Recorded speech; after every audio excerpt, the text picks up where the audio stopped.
New location to visit. Hello, everybody over on YouTube. Hello. Thank you so much for joining us. We are playing Penelope Pendrick and the Art of Deceit. Again today. It's gonna be great. Is everyone excited? I'm excited. Holy. Okay. Let's switch over to the game. Game full scene. Game scene full screen is what it actually says. Alright. Can you hear me talking?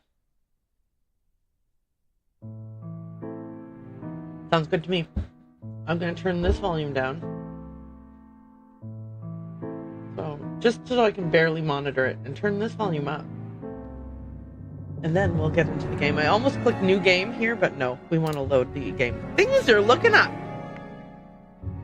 Let's load. All right. So this is the new place we can go hang out. I mean, check out. I hope I'm on track here and not just wasting precious time. I hope so too, Penelope.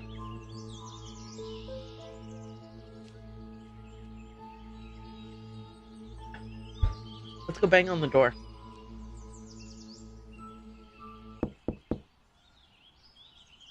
No soliciting. I'm not here to sell anything. I'd just like to speak to you.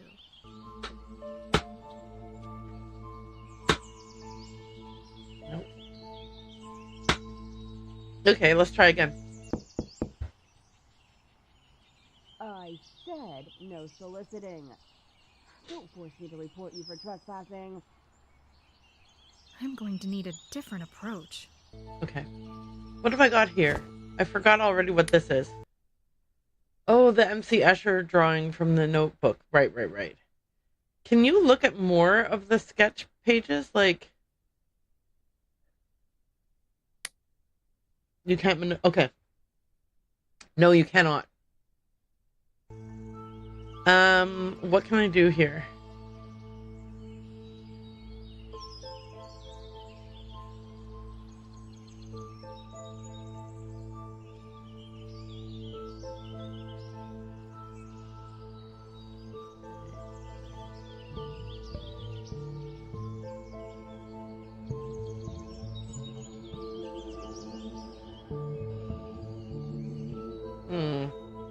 I'm going to need a different approach. Okay.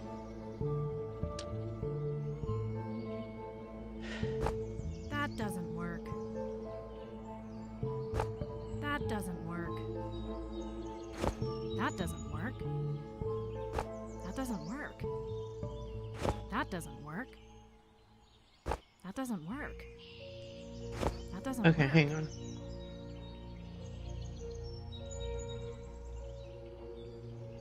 Yeah, I don't think any of these things are gonna work. Okay. What will the different approach need to be? Who gave me this address? The guy, right, okay. The guy gave me that address. I'm gonna see if I can talk to him at the art gallery again. Ooh, new dialogue. Hi, Penelope. How's the case coming along? Slowly. We're gathering bits and pieces of information here and there, but we're still waiting for that one big lead to rear its head. We're making decent progress. Got a few new leads to follow up on. We're making decent progress. Got a few new leads to follow up on. Sounds like you're going in the right direction. As long as that direction isn't towards me.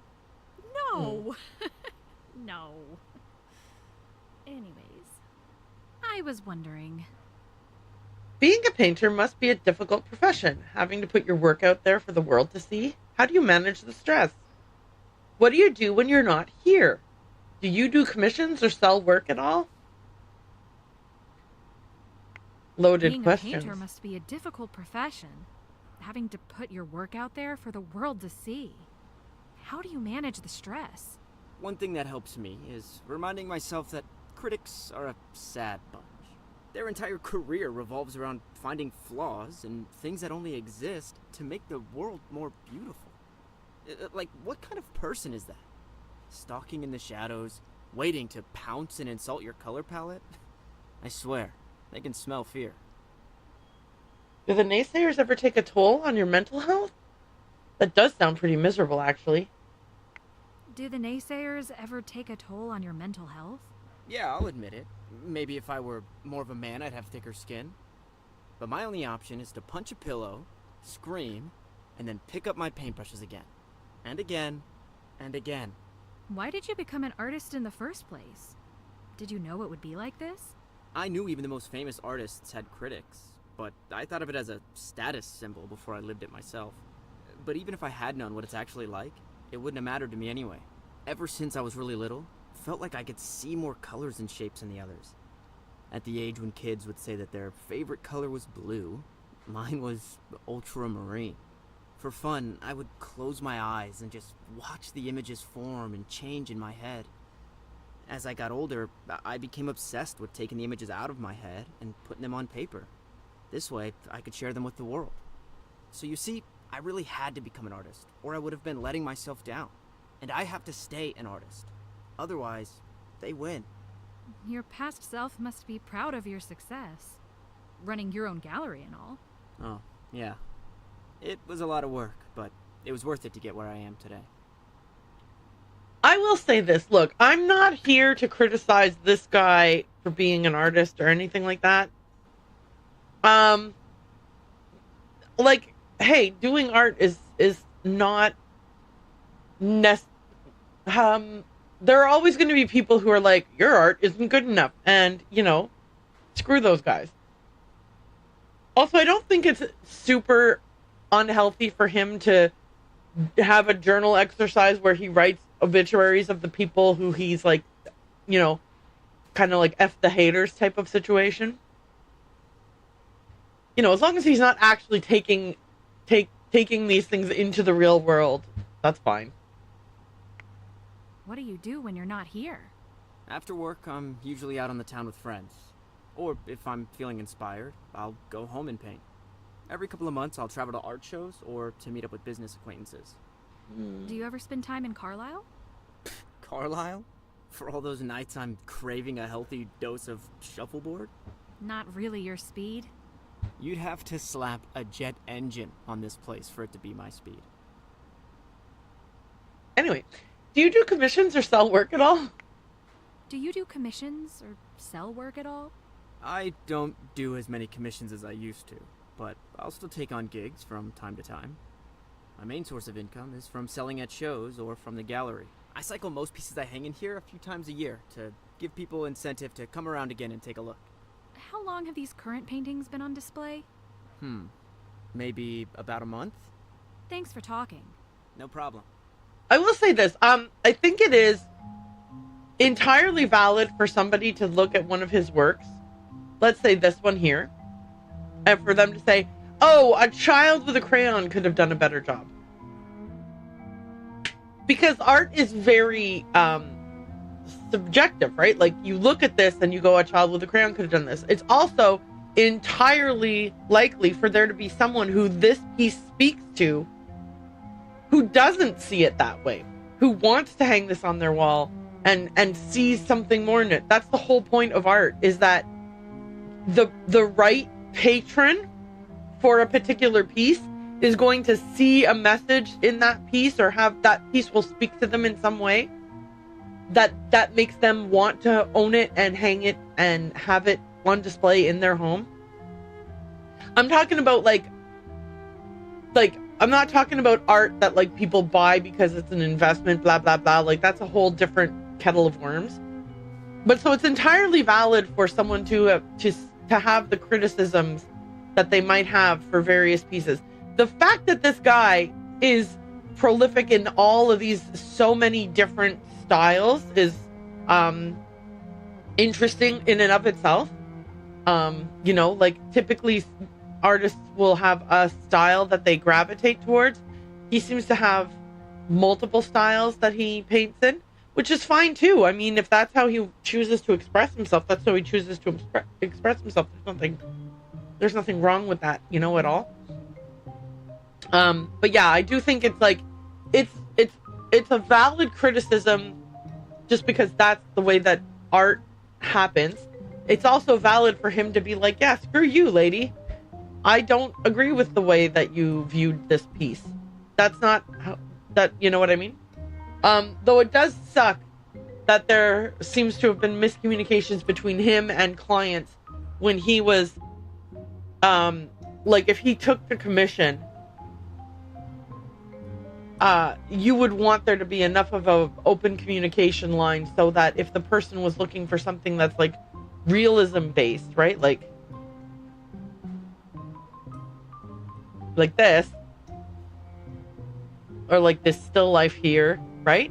That's what the painting you deliver is, as opposed to this kind of a lot more of an impressionist or abstract or whatever type of art. I'm not an art student or like anything like that, so I don't know necessarily the right terminology for things, but like certainly you would expect that you would have had enough of a conversation with the person hiring you for the commissioned work that the style of painting you delivered to them was the style of painting they were expecting to get. So that whole situation with the Janice Bennett or whatever her name was, where she's like, I'm not paying you for this because it looks like a kid could have drawn it with crayons. That shouldn't have happened, because they should have had a clear, like, she should already know what his work looks like. She should have told him which pieces she was drawn to, and then when he produced the commissioned piece, it should have been aligned with that style of art. And the fact that maybe it wasn't is like definitely a communication breakdown more than anything else. Okay, let's go back to the Rosewood Apartments and see if we can call Sergeant Reynolds, was his name? I can't remember. And give him an update on what all we've learned so far. Sergeant Russell, sorry.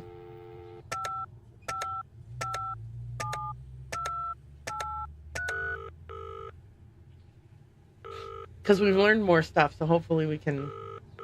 Carlisle Police. Sergeant Russell speaking. Penelope here. Could I get some info on an address? Local? I got a minute to spare right now. What you've got? 312 Hillcrest Heights Road, Carlisle. I need to find out who lives there. Real nice area. Vintage houses. Not far from the ocean either. Here we go. Owners are Evelyn and Randall Burke. Wait, no, just Evelyn Burke. Looks like it was a minute a few years ago. Perfect. Exactly what I was looking for. While you're at the computer, can you run a quick search on Evelyn? Is this a new suspect or something? Well, I read in a book that the famous artist M.C. Escher was waylaid in Carlisle after his flight to America. He stayed at this exact house for a couple months in the 60s. I want to see if the current owner can tell me more about this. No, just someone to interview. I'm going to give him the details. Well, I read in a book that the famous artist M.C. Escher was waylaid in Carlisle after his flight to America. He stayed at this exact house for a couple months in the 60s. I want to see if the current owner can tell me more about this. You writing a school essay? What's going on here? If Gerald's interested in this, I'm interested in this. If you see value in it, follow your hunch. But if we don't find a connection here soon, I'm gonna have to rein you in a bit. Understood. Okay, Evelyn Burke. Born 1972. No children. There's not much. Here's a newspaper article from 2001. It's a piece on the Strawberry Festival. Mrs. Burke, 29, stole the show with an excellent display of hydrangeas, dahlias, coneflowers, and zinnias. The quality of the plants was unparalleled by that of the other contestants. Mrs. Burke has been awarded gold for this year's Summer Bloom Contest. Looks like she's been competing in garden competitions all the way up to present day. There are plenty more articles like that one. There's a couple of obits too. She survived her father Owen's death in 2003 and her mother Claire's death in 2010. That's plenty to go off of. Thanks, Sarge. Thanks for talking. Keep us up. Okay. So maybe we go and talk to her about plants. Let's see if that works.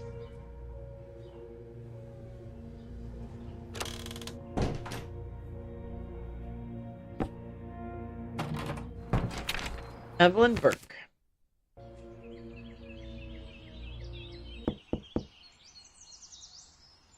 You again? What did I tell you last time? Evelyn Burke? How did she know it's me again? Hi, Evelyn. I'm an amateur gardener, hoping to become less amateur. I came across some articles that mentioned your name and your success in local competitions, and I wanted to ask you for advice. Hi, Evelyn. I'm here collecting data for the state census. Can I speak to you about your mother, Claire? She died in 2010, correct? We need you to validate some information about her. Let's try the gardener thing first. Hi, Evelyn. I'm an amateur gardener, hoping to become less amateur. I came across some articles that mentioned your name and your success in local competitions, and I wanted to ask you for advice. What zone are we in? Huh? Growing zone. You really are an amateur, aren't you? What's your name? Penelope? Okay, Penelope. Go prove to me that you've learned the absolute basics, then you can come back and we can have a real talk. You should be able to answer these 3 questions. First, which growing zone are we in? Second, what are the 3 nutrients a plant needs to survive? And third, what 3 pieces of equipment should every gardener own? I can do that. I'll be back. Okay. So even if we did already know this answer, it seems like the game won't let us just jump to. We need to actually pull it up. So step 1 is this book here.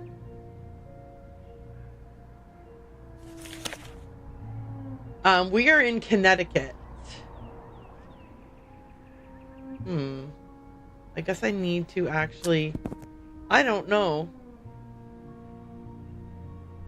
Let me look at this map. Okay.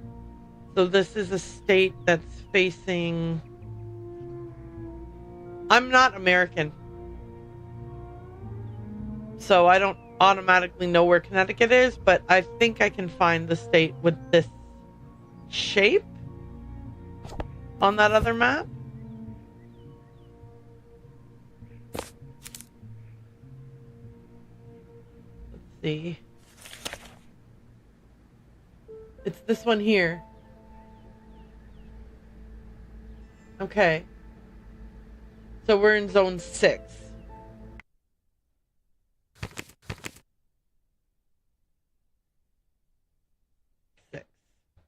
Okay. That's it. Okay, then we'll look at and see, does this talk about the 3 pieces of equipment?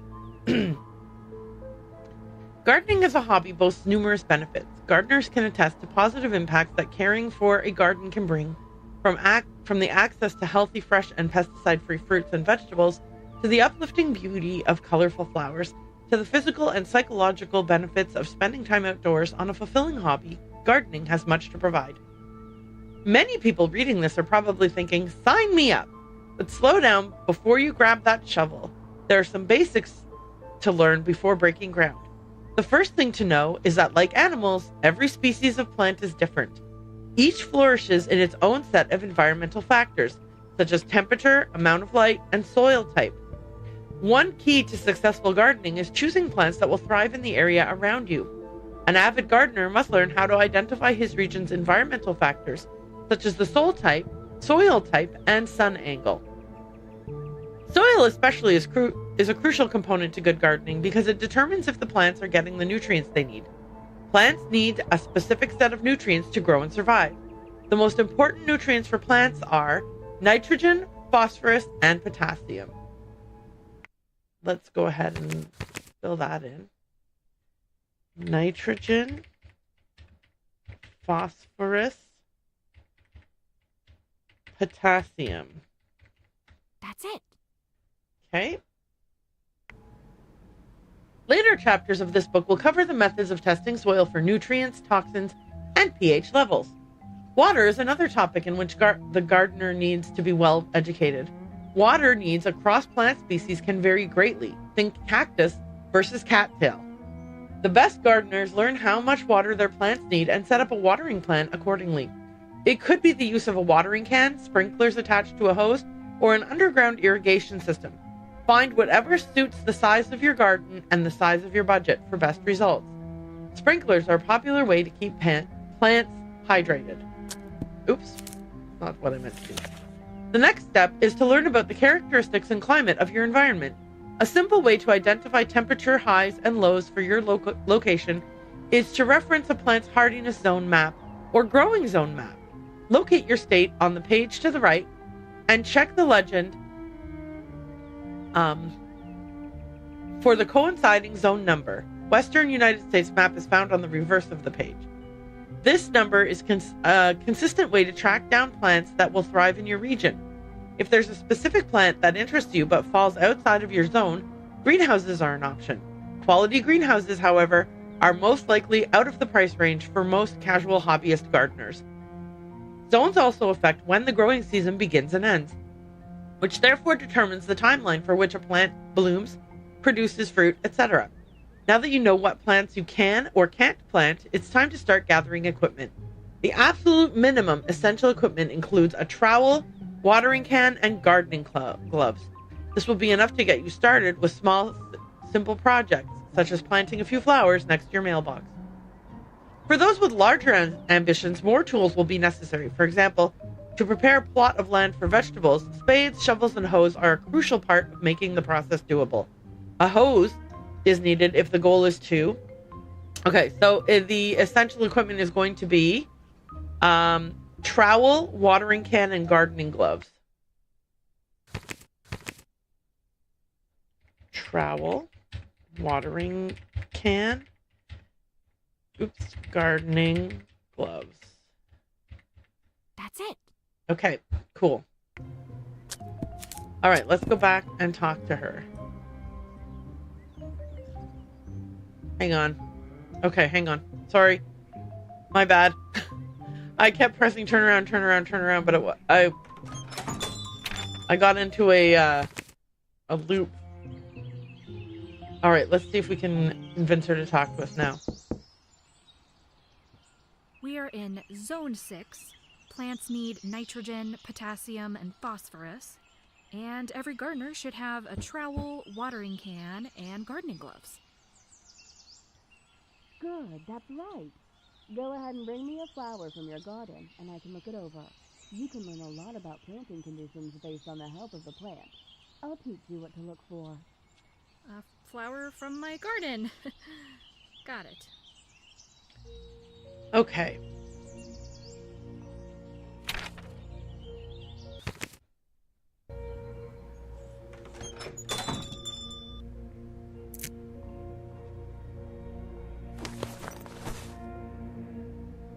Alright, is that going to end up being a lie?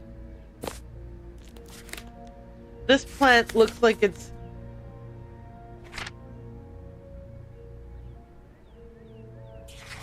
iris or orchid.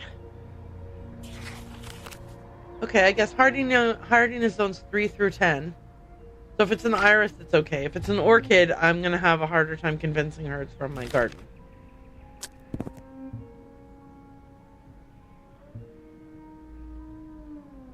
I think it's an iris. Let me look at it some more. Yeah, that looks kind of like an iris to me.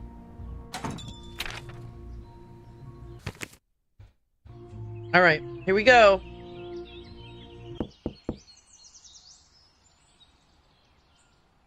What have you got for me?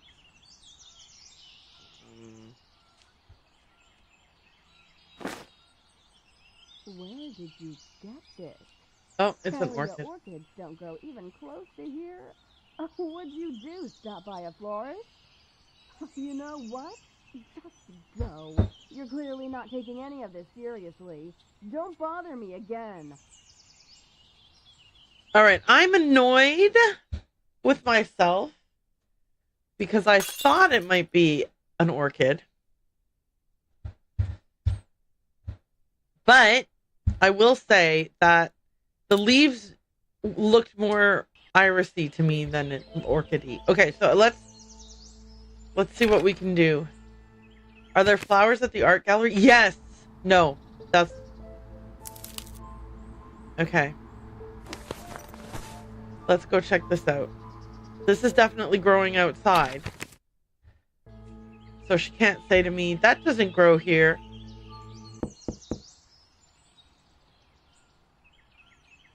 What have you got for me? All right, let's try this now. Forsythia.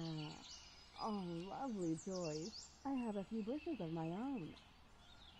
Come on Yay! in. I'll give your plant a look and we can have a chat. Yay! I'm going to have to be very careful about what I say and when to say it if I don't want her to catch on. Okay.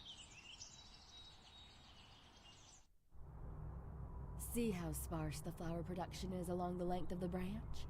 This tells me something is off. Plus, if you take a look at the couple little leaves at the top, you can see that they're starting to yellow at the tips. Leaves are great indicators of nutrient deficiencies in general, but unfortunately Forsythia does not have many this time of year. What I'm seeing here is a classic case of nitrogen deficiency. Let me guess, you're using low-quality mulch? And a lot of it? Oh yeah, that's gotta be it. Oh, yeah. That's gotta be it. I know it's tempting to buy the cheap stuff, but it really is detrimental to your plant's health. Mulch made from waste wood will sap nitrogen from your soil as it decomposes. And also, make sure you're using a layer no more than 3 inches deep. Okay. Thanks for the advice. I came to the right person. P.S. I like her sweater. I like this crossover sweater. I like this. I would wear a sweater like that if I had one. So how long have you lived here in Carlisle? Can you tell me more about the competitions in Carlisle? Evelyn, I'm going to be honest with you. I didn't come here just to talk about plants. Can you tell me more about the competitions in Carlisle? I always compete every year at the Strawberry Festival. The theme of the competition changes each time to keep people on their toes. There's a show at the Fall Festival too, but it's less of a big deal, meaning no medals. Where's the fun in that? Yeah, where is the fun in that? How many years have you been competing locally? How many years have you been competing locally? About 15. I picked up gardening in the mid-90s, then dabbled in it for about 5 years before getting serious. Huh. Wow. It sounds like you've lived here a long time then. All my life. Huh. You must be an expert on this town then. Do you know any interesting local history to share? Or what's your favorite part about living here? There must be some good stuff around if you've never moved after all these years. I think I'm going to ask the first one. You must be an expert on this town then. Do you know of any interesting local history to share? What's there to be an expert on? I can share where the grocery stores are and how to get to them if that's what you want.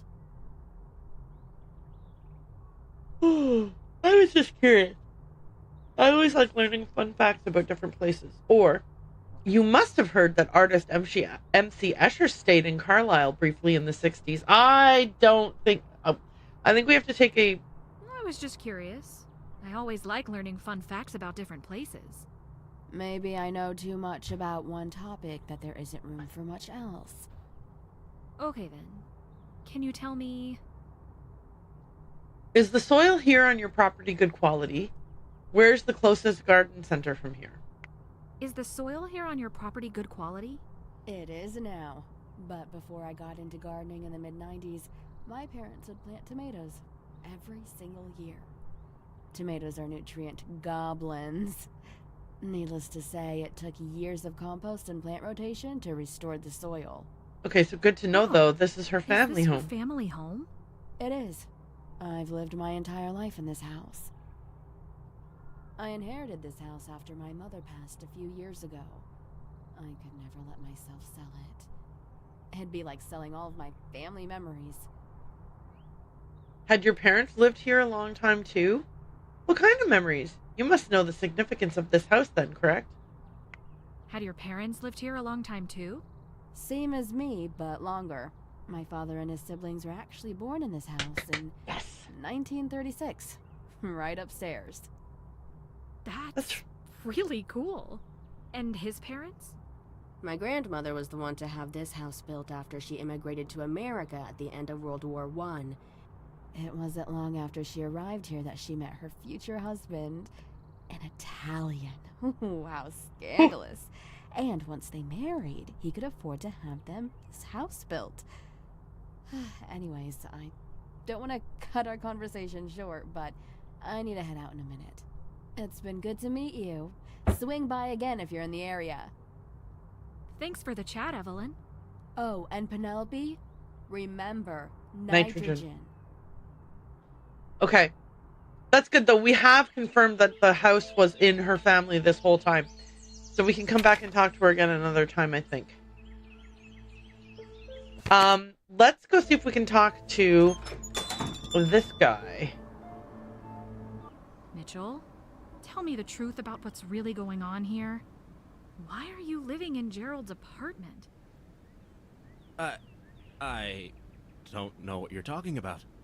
Seriously? Don't try to put on an act. It's just going to make this take longer. How did you find out? I have my ways. I have my ways. I know it looks bad, but it's really nothing nefarious, I promise. Is that actually the truth this time? Bring me a Bible and I'll swear on it. Okay, giving you the benefit of the doubt for a minute. Why? Logistics, mainly. Since Gerald disappeared and I've been watching the place, it made sense to set up camp here. Plus, I'll be the first to know if he returns or if someone suspicious shows up. I don't know. Some things just don't seem to track. There's gotta be more going on here. What do you mean? Why didn't you mention this early on? Your reasoning seems understandable enough. Why were you so quick to lie just now? You acted like I caught you actively committing a crime. Why were you so quick to lie just now? You acted like I caught you actively committing a crime. I don't know. Deer in the headlights? What I'm getting hung up on is that you very knowingly hid that you had a key to Gerald's apartment from the police. They had to climb ladders and look through the windows while you were right there and could have easily let them in. Stop. Just stop. I was fired from my job, okay? Is that what you want to hear? That I'm a failure and have to mooch off of a missing man to survive? No. Well, you've done it. You've broken me. Congratulations. Okay, I feel like you're I could overreacting sense and it coming, so I was working at 110%, hoping management would lay off. Didn't matter. They laid off, all right. I was out the door with my stuff in a box before I could blink twice. okay. My lease was about to run out, and Gerald had been missing a few days at this point, so I thought, why not? If he knew, he wouldn't mind. Perhaps not, but you're acting really weird. I'm sorry to hear about your situation. I doubt you would have been judged for doing what you're doing. Would you say Gerald's disappearance was convenient for you? We're not even going I'm there. sorry to hear about your situation, but I doubt you would have been judged for doing what you're doing. It looks disrespectful to Gerald. Not to mention how many pegs my pride has already been knocked down. And on top of that, there was the chance that the police would have wanted to evict me to keep their evidence clean. You know what? Let's just look past all this. Keep staying there. I mean, kicking you out isn't going to help the case any. Right. Thanks. Do you have to report this to the police? Yes! I do have to update them, I'm sorry. I do still have to update them. Sorry. One last thing. What happened with your job? Why were you fired? Plain and simple. I hated it. I hated it and everyone knew. I hated being on the phone all day. I hated the paperwork. The sheer amount of paperwork I've dealt with is otherworldly. I've had recurring nightmares about filling out paperwork. I couldn't even escape paperwork in my dreams. A small part of me was relieved when I was fired, but a larger part of me knew I now had a much bigger problem on my hands. Do you think you'll be able to find a new job soon? An office job? Sure. But then the cycle will begin again. I already see the paperwork looming on the horizon. I was made to be in an office like an elephant was made to be in an office. Just not compatible. Okay, well then find some Before you other ask job. why I don't find something more blue-collar, take a good look at my arm. I'll never work a job like that again. I used to be a firefighter. I used to be a superhero for a living. The days were full of adrenaline, emotion, great stories, brotherhood, and variety. I could tell when one day stopped and the next began. I made memories that I could remember a week later, because they were about things that mattered. Mm-hmm. Penelope, after this, just take a moment to stop and acknowledge that you can spend your life doing what you love. Not everyone has that. And I want you to appreciate how lucky you are. I'm not convinced that he couldn't have a job he loves, even if he has a prosthetic.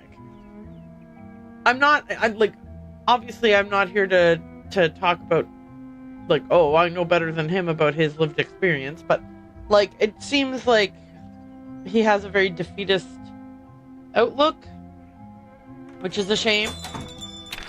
Okay, let's go back to the apartments and call the cops again. Actually, let's see if we can talk to our neighbor first, in case there's anything new. Seems like no? Okay. Okay. Hi, Sergeant, I'm calling you again.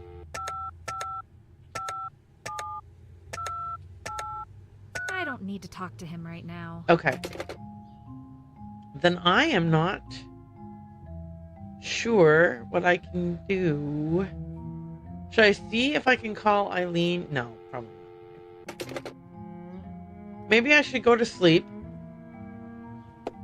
and then see what I can do in the morning in case anything changes overnight.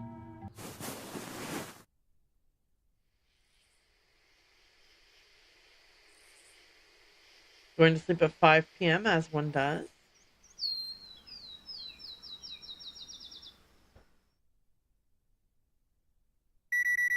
Beep beep beep beep beep beep beep boop. Okay.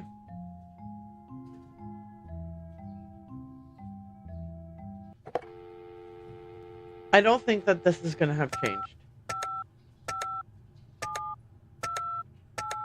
I don't need to talk to him right now. Okay.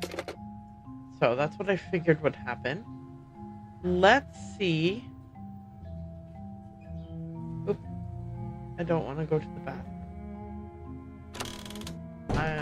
Can we talk to our neighbor?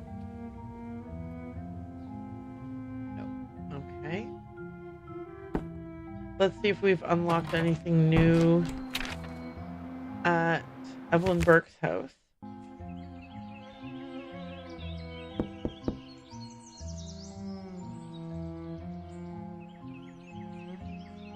Okay.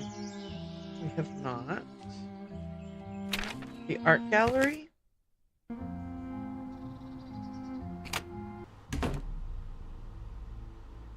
Oh, he's not here because it's before hours. Okay.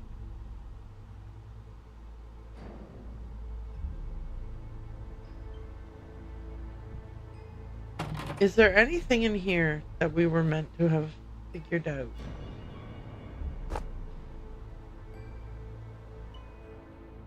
No.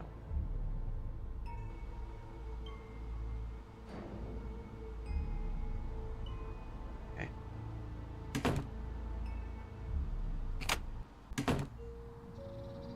I guess we'll check the bookstore. Okay, no new conversations.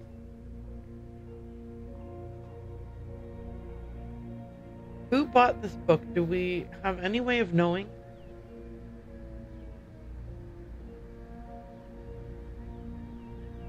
Customer 464. Makes it seem like we have records of customers somewhere.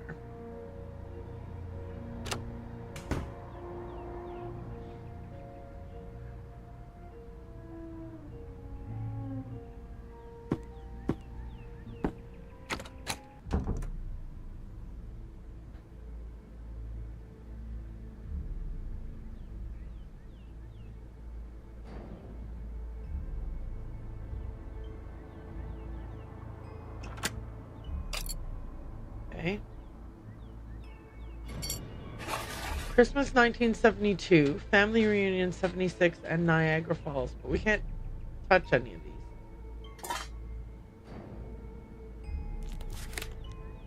Robert Frost collected poems. Signed by Robert Frost. That doesn't work. And we grabbed these notes from in here, but like I haven't been able. There's multiple pages, but you can't look at them. I don't know if I like why I can't see more than one page of this.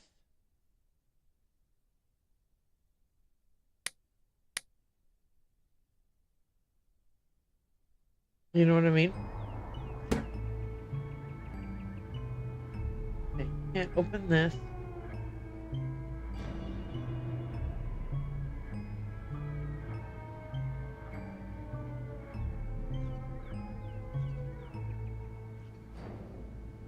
Yeah, I don't think there's anything else to do here besides that.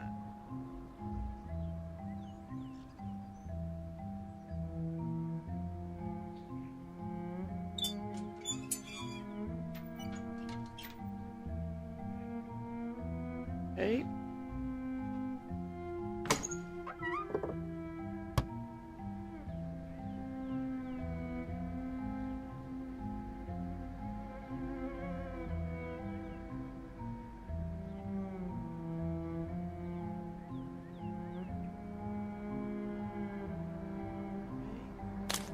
Alhambra, Granada, Spain.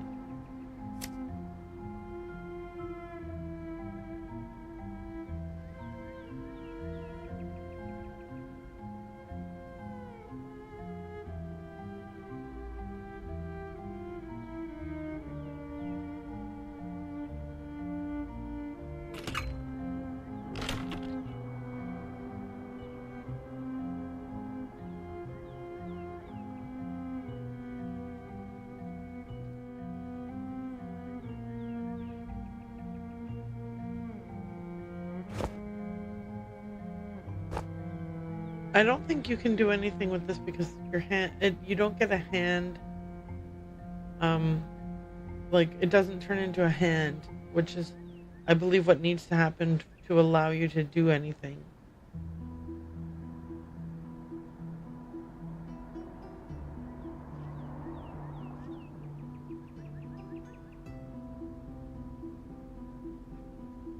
Okay.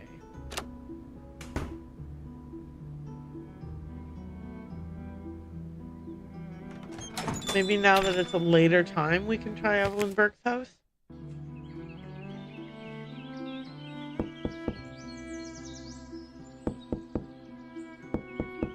Okay.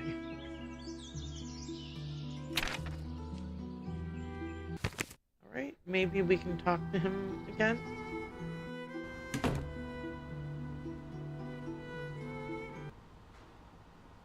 Hey, Penelope, do you have a minute to talk? There's something I haven't been totally upfront about.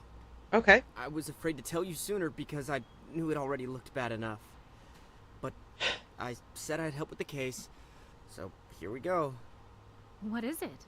Do you know something? I have had run-ins with both of the missing people before they disappeared. What? Both? Gerald Cook? Don't judge me, but my experience with him didn't go great. Oh no, not again. Oh no, not again. Well, it wasn't my fault. He basically insulted me to my face through a letter, but the letter was in front of my face when I read it. He was asking to purchase Cliffside, so naturally, I asked if he would like any of the other paintings as well. He literally replied that he didn't want them because they were hideous. Huh. Did you ever meet him in person? When did this happen? Did you ever meet him in person? Nope, I wasn't going to sell him anything after what he said to me. So did Gerald steal this? The missing woman? Are you sure? No, not 100%, but someone who fit her exact description was in Hi, here Unky a few Dank weeks Memes, thanks before for the the news alert. started going around. Did you talk to her when she came in, or what was she doing? What was she doing? She was glancing through all the paintings, but then she stopped at Cliffside and was there for, I don't know, a good 5 minutes. So there's She something in the pulled a little cliffside notebook painting out of her that's bag important. and wrote a few things down. I asked her if she had any questions about the painting, and she seemed like she wanted to say something, but then changed her mind. Then I asked if she would like to purchase it, but she just shook her head. Did you talk to her when she came in? Did you talk to her when she came in? I tried. When I greeted her and asked if she was looking for anything in particular, she kind of just shook her head and kept walking around the room. Oh, that's her. It has to be. One of the only things we know about her is that she doesn't like to talk. You're right. This There's only painting one Cliffside person on just the keeps entire coming planet up. who doesn't They like were to talk. both interested in it. I'll say it again and again. It's my best work. I'm sad to see it missing. Do you think one of them stole it? Maybe. I don't know how, though. The gallery has a state-of-the-art security system. Broken window detection, door tampering detection, a pin-activated keypad. Oh, yes, of course. Where exactly did you paint this painting? Is there anything unique about the subject matter? Where exactly did you paint this painting? I don't know the exact spot. I just wandered along the cliff edge for a while until I found an appealing angle. There's a popular walking spot around the Hillcrest Heights area. No path, technically, but it doesn't stop people from walking next to the ocean there. Oh, really? Hillcrest Heights? Yep. It's hard to get there without trespassing just a little bit. Is there anything unique about the subject matter? Is there anything unique about the subject matter? It's a cliff. They don't vary that much. The painting has grass, then it shows a drop-off into the ocean. That's it. Oh, before I forget, after the lady had left, the cleaning lady had found her bag in the bathroom. I remember she left in a hurry, and she must have never come back for it. There's another clue for you. I'll put it in the back corner by the men's restroom. Just a sec. Yay! Oh, Bag? Oh, this is huge. thank you for sharing, Colin. You really have helped out here. I can't believe you kept this from us for so long. No, just say thank you. Thank you for sharing, Colin. You really have helped us out here. Just paying my dues. Now, please, just don't throw me in jail. If you haven't abducted anyone, you'll be just fine. Then I'll be just fine. Perfect.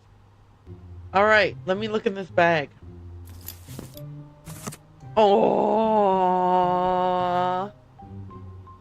everybody. I don't think you've ever met Franklin. This is Franklin. Hang on. This is Franklin, look over here. Look over here. Look over here. Look. Franklin. This is Franklin. He's delightful. He's Cassie's, I guess, roommate. They're not siblings. They're not from the same litter or anything like that. But Franklin and Cassie are friends. You guys have seen Cassie before, but this is Franklin. Anyway, this kitty cat reminded me a little bit of Franklin. So I thought you should get a chance to say hi to Franklin. Mwah. Okay. Here you go. Bye, buddy.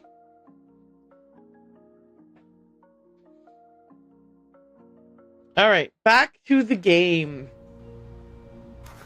Oh. What is this a picture of? Is that a person standing there? It looks like it.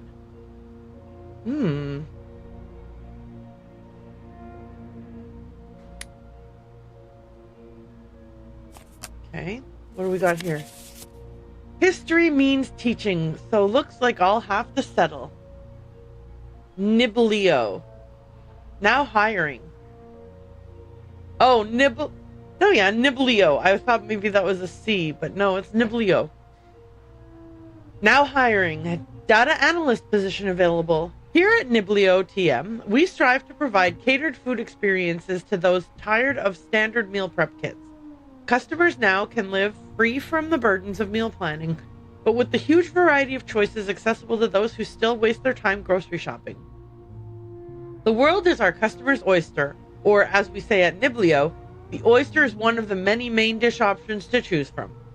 As a data analyst for Niblio, you'll be extracting data from each of our subscribers, such as most commonly ordered foods, flavor preferences, calorie intake, likely allergies, physical location, age, gender, likely BMI, religious affiliation, political party, places of work, and frequently contacted friends and family for marketing purposes. You will transform and visualize this data for us so we can better suit our customers' needs. This sounds so creepy and underhanded, by the way. Minimum experience. Required experience. Minimum 1 year experience. Technical proficiency regarding database design development, data models, techniques for data mining and segmentation. Experience with programming, Java, Python, JSON, XML. Experience in API integration. Knowledge of database languages like SQL or Oracle. Proficiency with data visualization. This position is entirely remote. Please send your CV to recruitment@nibliotm.com. Social anxiety management for on the go. Remember, people do not notice you more than they notice anyone else.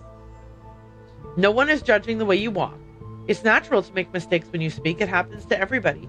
Be kind and compliment yourself once in a while. If you feel especially anxious, it's okay to step back and take a deep breath. Leaving the house or speaking with others can be seen as a challenge to overcome, and therefore a step towards improvement. You are not alone in this fight. What's this? What? This is a glove that looks like it might have blood on it. HVDB. That was written also on this note. HVDB. New exhibition now open to the public. The Southern Connecticut Museum of Art is proudly reopening its doors to the public this Sunday after a 6-month hiatus. Located in Norwalk, the museum is within driving distance to New York City. Management has stated that they hope to draw in visitors from miles around for this weekend event. 6 months ago, when the museum shut its doors and began construction, the content of the addition remained unknown. After a few months passed, it was announced that the subject would be M.C. Escher. Morton Q. Bradley, owner of the museum, had stated that management had big ambitions when it came to the exhibit and didn't want to release information until we knew it was possible. But possible it was with the help of a few unnamed benefactors and 2 donation campaigns. The Escher exhibit boasts several original pieces, but beyond that is described as an experience. From tilting, dizzying highways to kaleidoscopic circular tessellations, the exhibit is fun for the whole family. Grand 3D recreations of famous impossible buildings create mind-bending illusions when seen from the perfect spot, and guests can visualize a projection of themselves walking on staircases of all angles at once. The museum is free for all ages. Doors open at 9:30 a.m., but tickets for the day are limited, so arrive early. There's a water bottle here. Here's a note. Locate Ma's connections. Look through town records. Painting. Remember landmarks? November 22, 1980. What's the significance? I know I got a late start on this, but I promise, Ma, that I'll make you proud. Okay. Anything else in here that we can look at? No. We've looked at everything that we can look at. Okay. Can we talk to him again? No. All right. Can we, using this information, talk to anyone else?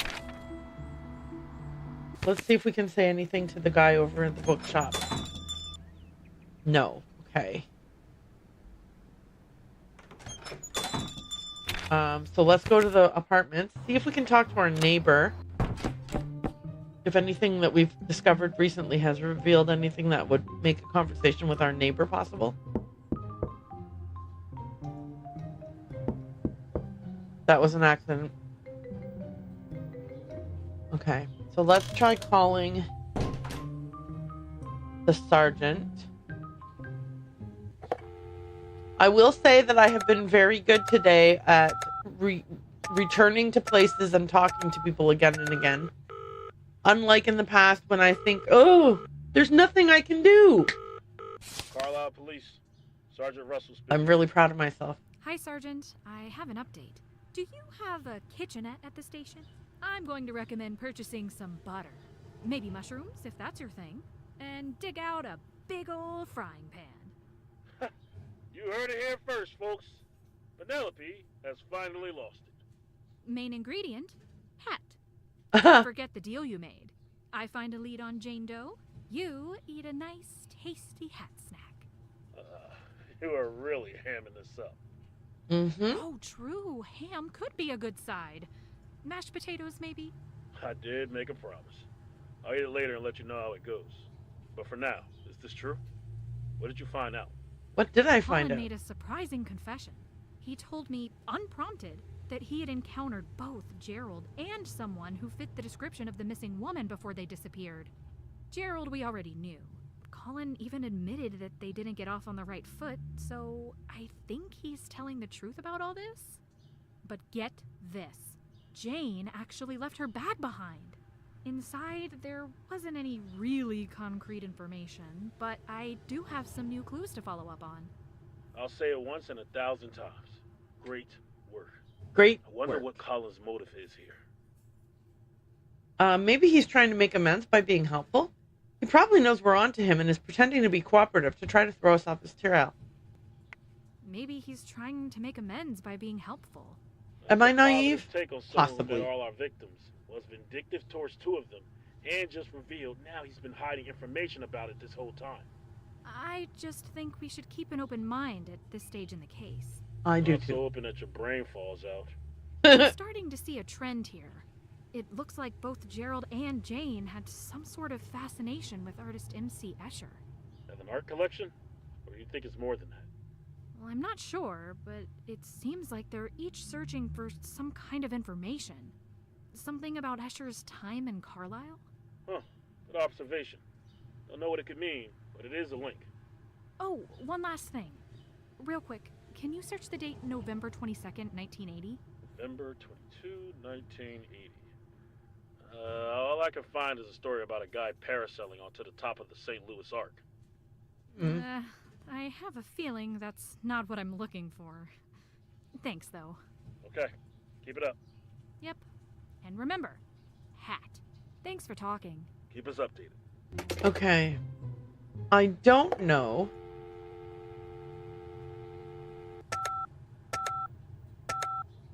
One thing that I want to make sure is that I'm not neglecting to reach out to people if a potential conversation is Hello? available.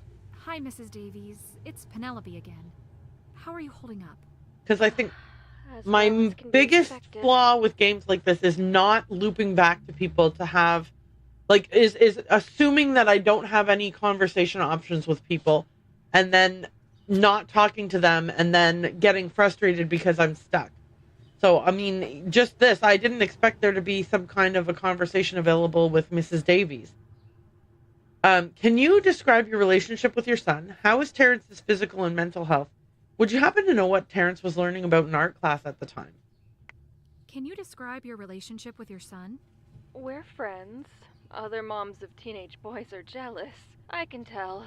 He doesn't complain when I ask if he wants to go to the movies with me. He always sits with me at the dinner table and we talk about our days. He'll confide in me. It always bothered me that he never had a dad.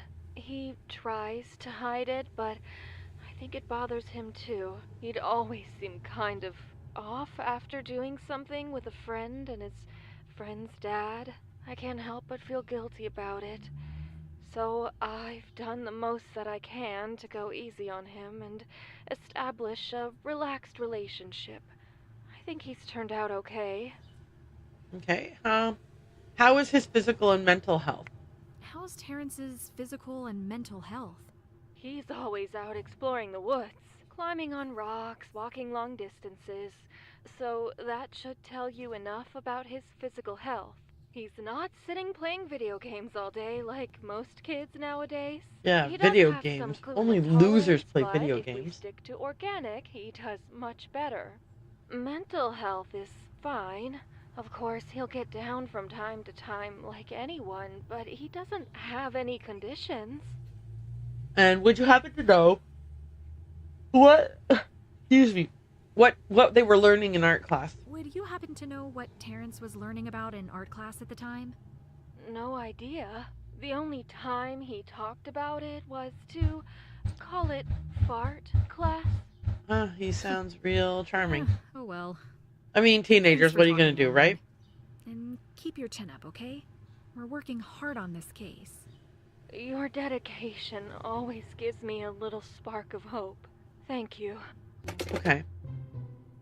Let's see if we can talk to John Branham at all and give him an update on anything we've learned so far, in case he might also have an update for us. We never know.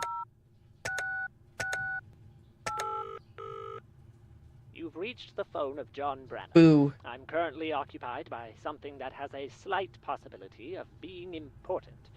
So please call again later or leave a message, and I will get back to you at the earliest convenience. Okay.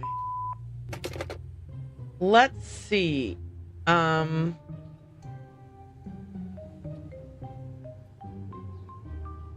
Let's see if the neighbor is available. No. Okay. Let's see if Eileen is available. Evelyn, sorry. Eileen is Mrs. Davies. Penelope, it's unlocked. Okay. Am I allowed to look around at all? Ooh. Possibly. Not too much, though.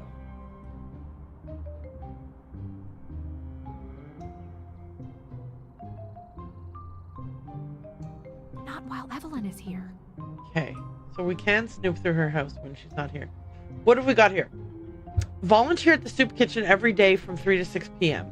Okay, good to know. She's not home between 3 and 6 p.m. Roof repair estimate, St. Patrick's Day, Dr. Rodriguez at 11 a.m. Happy birthday. So between 3 and 6 p.m. we should be able to come over and sneak into her house. Not while Evelyn is here. So how am I going to get into her house?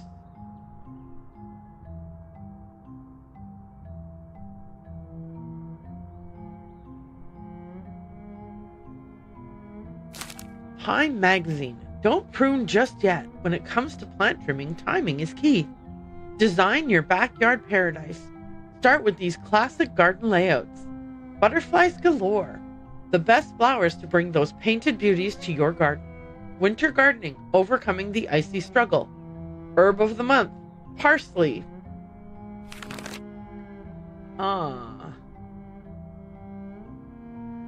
Is there any, can I zoom in on any of this? No. Top interviews. Prepare before you plant. And then we have Teresa Nolan, Clark Springer, and Nathaniel T. Goodwin. I don't know if this stuff's going to be important, but it might be, so...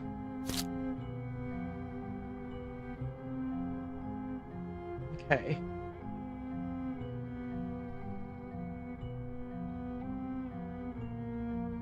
Okay, let's talk to her. How are the kids doing? If by kids you mean plants, they're doing better. I switched the mulch like you said, and then gave them some blood meal for a boost. Ooh, blood meal. How extracurricular of you. And yes, I meant plants. It's not advisable to give human children blood meal. People have their fur babies, so why can't I have leaf babies? For me, babies means babies. I'm relatively new to the area. I heard someone mention cliffs overlooking the ocean around here. Is that true? I just learned something crazy. If you're into art, you're going to love this. Did you know that famous Dutch artist M.C. Escher stayed in this very town in the 60s? I'm relatively new to the area. I heard someone mention cliffs overlooking the ocean around here. Is that true? Yes, I'm lucky to have such a beautiful spot not far from my house. I'd love to check it out. Can you tell me how to get there? I cannot. People in this neighborhood are constantly having to deal with strangers trespassing through their yards and jumping their fences to get to the cliffs. Maintaining our privacy is a constant problem.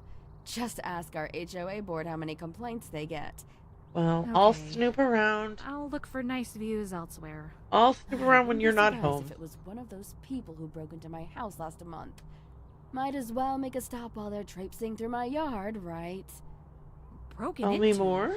Are you okay living alone like this? Yes, Tell me I'm fine. more. I'm not worried. This is the only time it's ever happened. And whoever it was seemed like a real amateur. Did they take anything? What do you mean by amateur? Let's ask both of those. Did they take anything? No, and it wouldn't have been hard for them to find jewelry or the like, but I looked through the whole house and couldn't find anything missing. What do you mean by amateur? What do you mean by amateur? First of all, they broke a side window and cut themselves. If they had just tried these right here, they'd have been able to climb right in. I've been waiting forever for a lot guy to get out here and fix it. And second of all? Second of all, caught on the broken glass was what looked like to be a piece of ripped white knitted fabric. The woman exact did kind that. you'd find from winter hats or gloves. Amateur. My theory is that it was a kid dared to do it by one of their friends. Maybe. But did you get the cops out here to be safe? No, not necessary. I'm fine. Okay, if that's what you say. I just learned something crazy. If you're into art, you're going to love this. Did you know that famous Dutch artist M.C. Escher stayed in this very town in the 60s? I just learned something crazy. If you're into art, you're going to love this. Did you know that famous Dutch artist M.C. Escher stayed in this very town in the 60s? Oh, how fascinating. You learn something new every day. Okay, she doesn't care I'm about kind of that. surprised you haven't heard about this. Your parents would have been living here at that time, and I'm sure it was big news. Maybe they told me when I was a kid. I don't know. It would have happened before I was born anyway. Can you please Why get are out you of so this? invested in this? It's just interesting. I think it's really cool, that's all. I'm a big fan of his work, especially his impossible structures, like Relativity and Belvedere. I don't think I've heard of those. You'd be better off talking to someone else. It's totally Nice fine. chatting with you. One last thing before I head out. I'm working for the police as part of their missing persons investigation.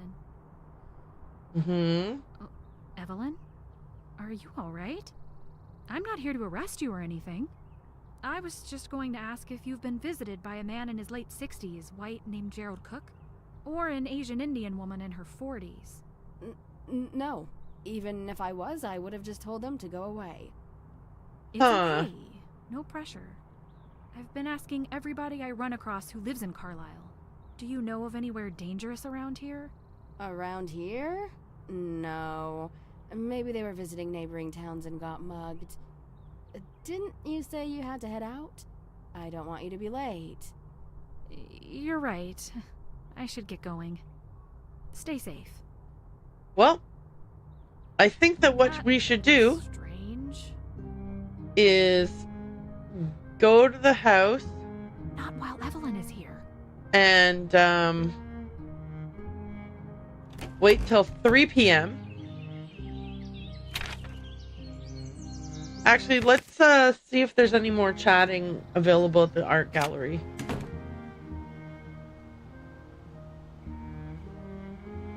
Is there any commentary if I look at this now, knowing that that was the person that she broke into the Evelyn's house?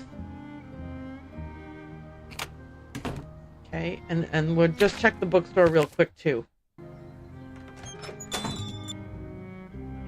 Because yeah, I am notorious for not launching conversations and for like getting stuck because I didn't try new conversation topics.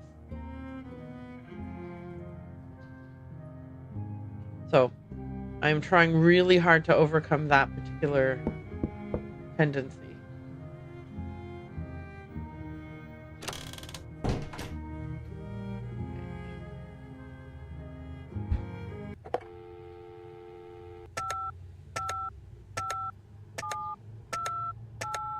I don't need to talk to him right now. Okay, let's just make sure we also don't need to talk to Eileen.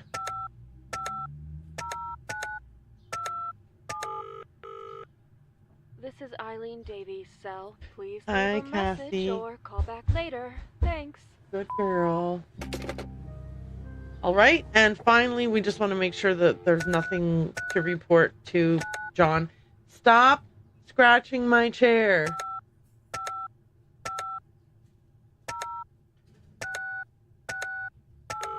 She does it because she knows it will get my attention. John Branham.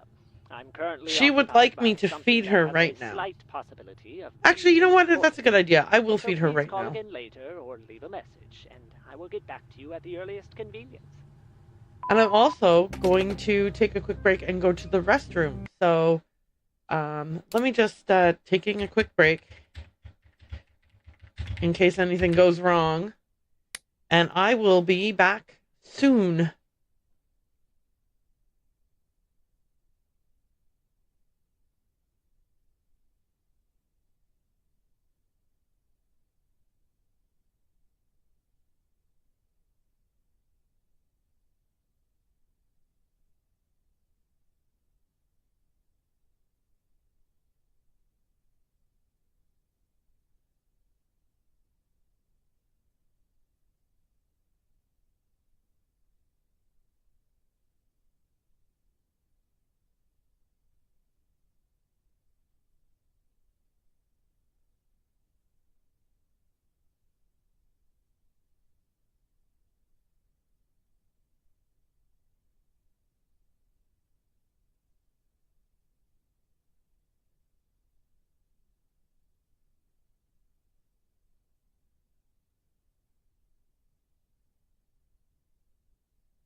I am back. The cats have been fed.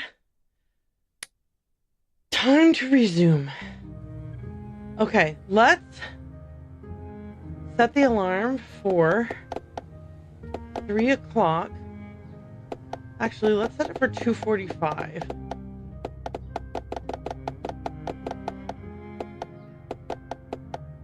Okay, we're gonna have a little nap. And then we'll head back to the lady's house and climb in her window.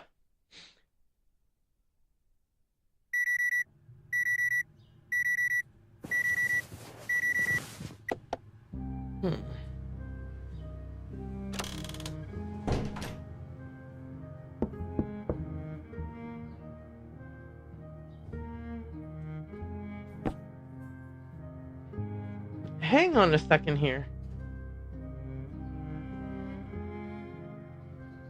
Paint the walls pink for all I care. As long as you're paying the lease, you're the operating owner. So go ahead and renovate whichever way your heart desires. E. We now know the woman whose house we're going to go break into, her name is Evelyn Burke. I wonder if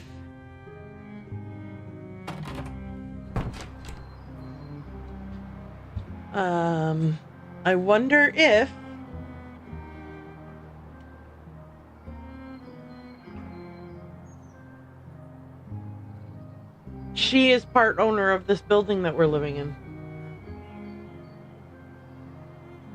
I don't want to get there and she's still home, so I'm waiting for it to be 3 o'clock before I... She's going to be at the place from 3 to 6, so we definitely have to be careful of the time while we're snooping around in her house.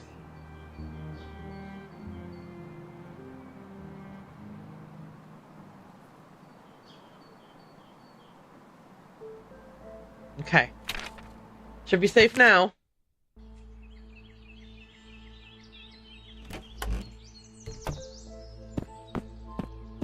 Yeah, so looks like we climbed in her window here.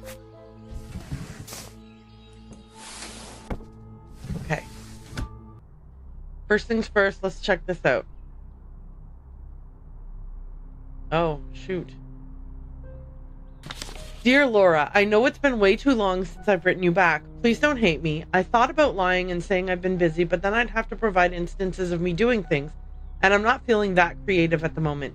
I'm absolutely not complaining here, but the one downside of not having to worry about a mortgage is that there's no sense of panic pushing me to get up and go do something every day. It's so easy to get comfortable with doing nothing, but then I'll suddenly question the last time I experienced anything. Once again, not complaining.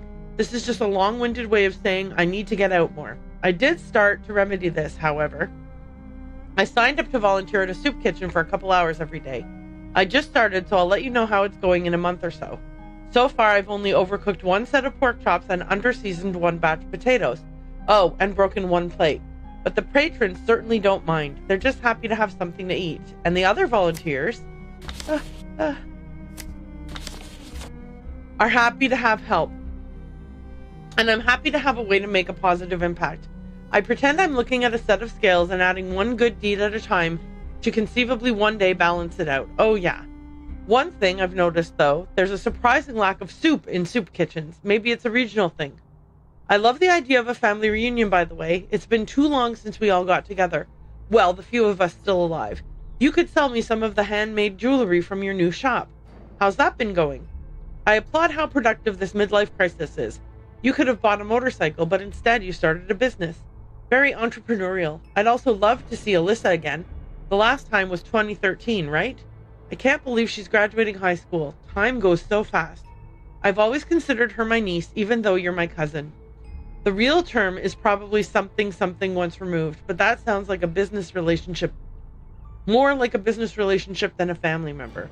As always, I miss you and I love to hear from you. Reading these letters always makes me feel so stressed because I'm like, time is passing. Okay. Okay. Anything here?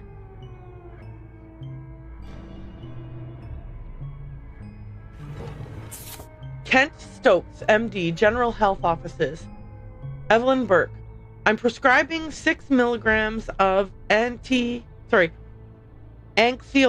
drug alprazolam. Take 1 pill when symptoms feel unmanageable. Continue therapy as recommended. Contact me immediately if symptoms or side effects worsen. Kent Stokes, MD. Okay. We gotta... Oh, I'm so stressed. Ooh. Okay. Anything else to look at down here? No. Okay.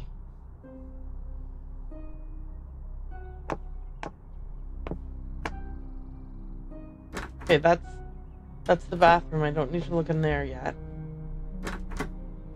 Oh my gosh. Okay, it's already 4.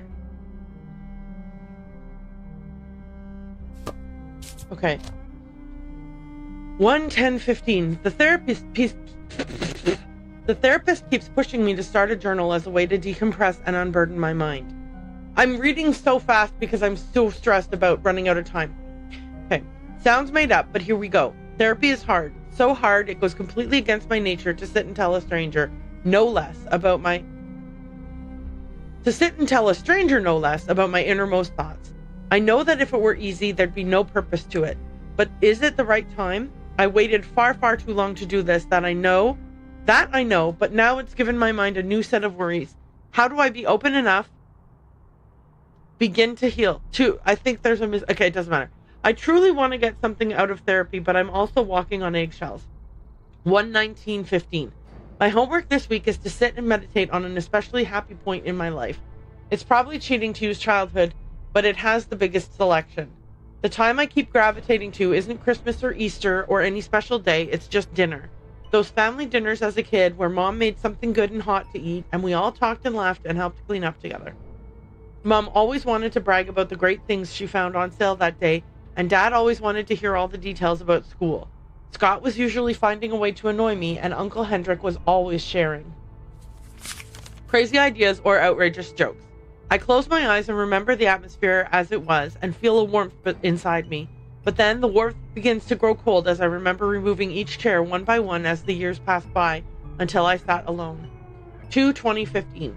Dr. Hayden thinks it's time for me to start visiting certain areas that I had been avoiding as to avoid the memories there. The areas I've told him about, obviously. For example, he wants me to go to that park or that store or that theater and picture as vividly as possible the good that happened there and pretend that those who were with me then were there with me now. Treat it like I'm visiting a cemetery. Think about what has happened, mourn, and then reach for acceptance.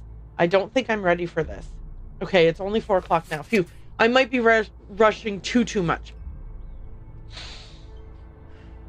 4:30:15. I'm not very good at writing in here. Oh well, I'm starting to wonder if therapy is doing more harm than good. It's been months now and I feel more down and stressed and anxious than when I began. Maybe I'm not giving it my all, but how can I? I may have to accept that I'm untreatable. Dredging up the past like this has brought back the dreams, the nightmares. It's been a decade since they've been this frequent. I'm genuinely afraid to get into bed every night. I've brought this up to Dr. Hayden, but he seems to be at a loss. It's only 8 p.m., but my stomach is already beginning to churn. 5:21:15. Curse you, Dr. Hayden, and curse your therapy. You've ruined me all over again, and curse Hendrik too. You became exactly what you tried to protect us from. Hendrik is her uncle? What have I done? What have I done? What have I done? What have I done? What have I done? What have I done? What have I done? What have I done? Burn it. Get it out of my head. March 2016. A young woman showed up at my door wanting to talk about plants. Imagine that. Maybe things are finally starting to look up. That's me. I'm the young woman.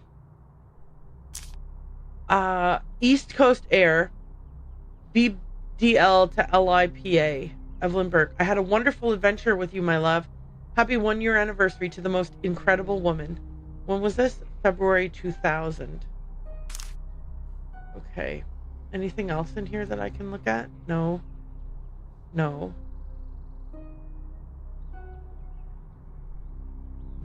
Okay. Just making sure. Okay. Oh. I can't reach. That doesn't work. I don't think I have anything right now that I can use to reach that. That doesn't work. Okay. We'll have to come back later. Unless...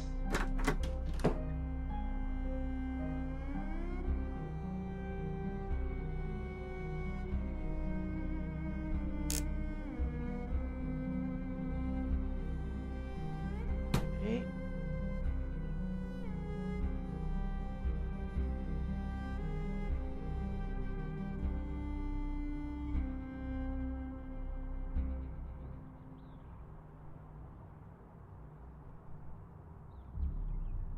Okay.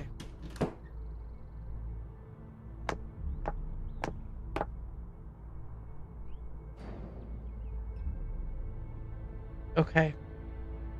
We'll have to come back another time when maybe we have... Uh-oh. Right. We have to leave through the window. Okay. Take a deep breath, Aaron. Everything's gonna be fine. You have plenty of time. Okay. Can I now go through her backyard or anything like that? No. Okay. What have I learned? Maybe I'm gonna go talk to...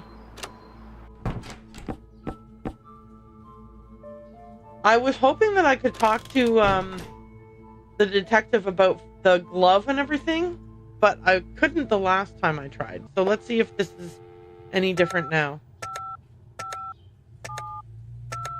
Because I'm feeling like... I don't need to talk to him right now.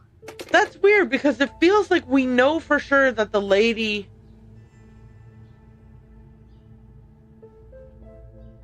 The missing woman was for sure the person who broke into to Evelyn's house.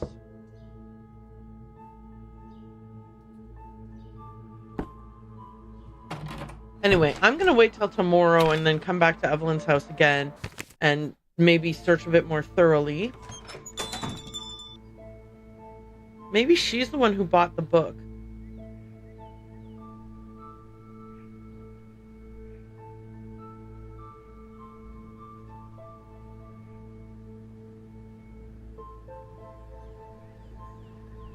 I also wonder if the missing woman bought the book.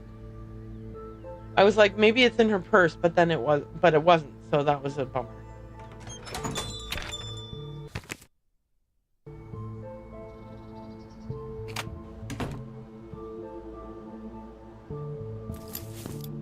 You know what I mean? Like if down here there was a book.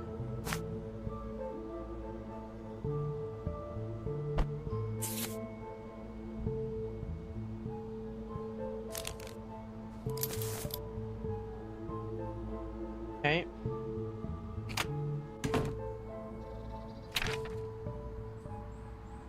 All right, let's... Hang on a second.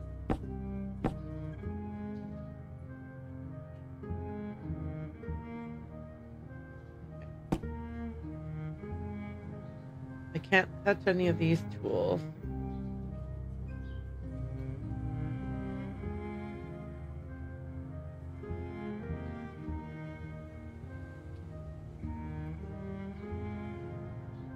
Ooh.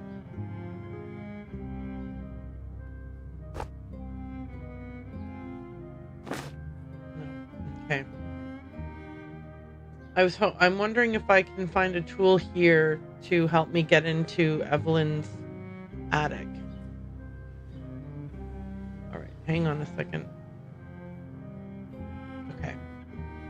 Let's go up to the second floor and see if there's anything there that previously I couldn't take, but that maybe now I can take.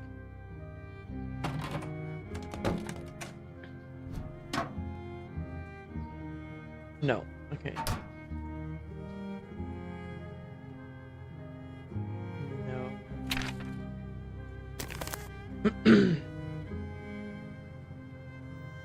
Okay. No.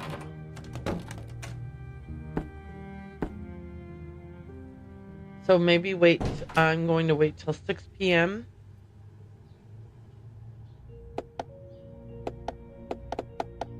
and then go back to the gallery.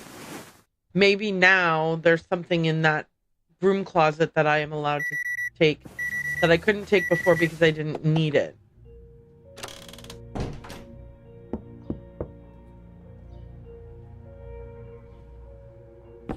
Because sometimes you can't take a thing unless you need it. Oops, that's not where I meant to go. Oh, that is also not where I meant to go. Jeez Louise. Clicking all over the place. Okay, so...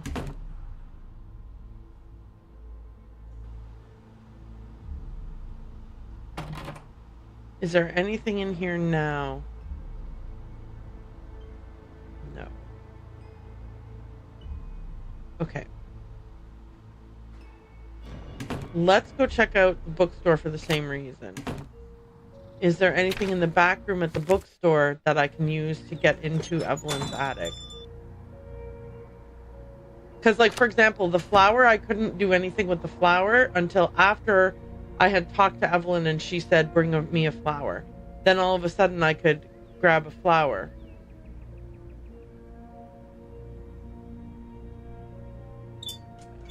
None, not there.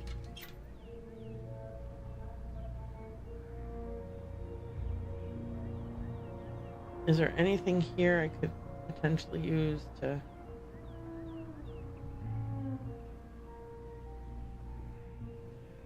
No.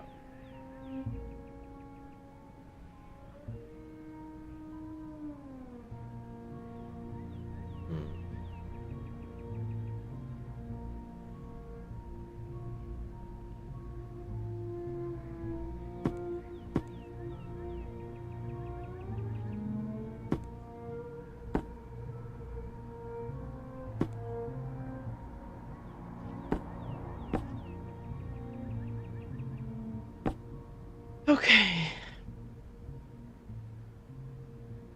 I was hoping...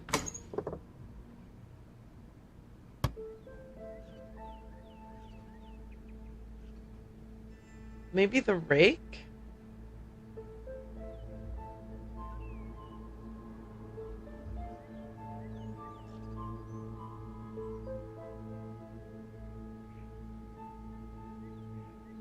Oh.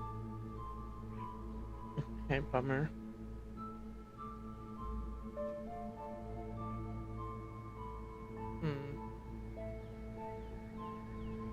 Okay.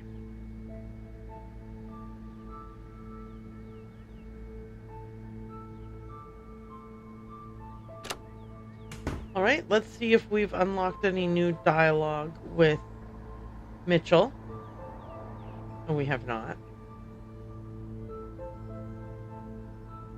Okay, we're not going to do this thing where we keep turning in circles.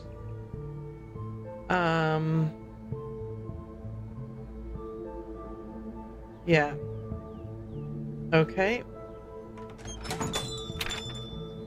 I guess we'll just go to sleep and see what happens in the morning.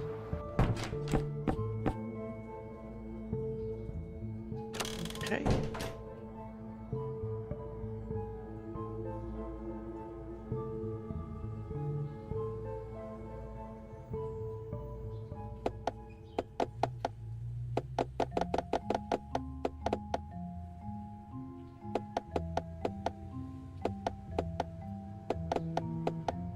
All right, here we go.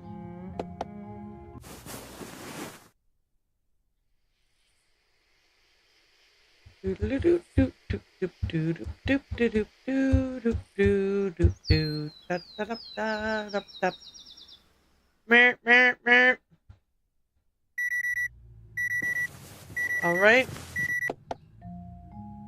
Let's see if we have any new conversations unlocked with anybody.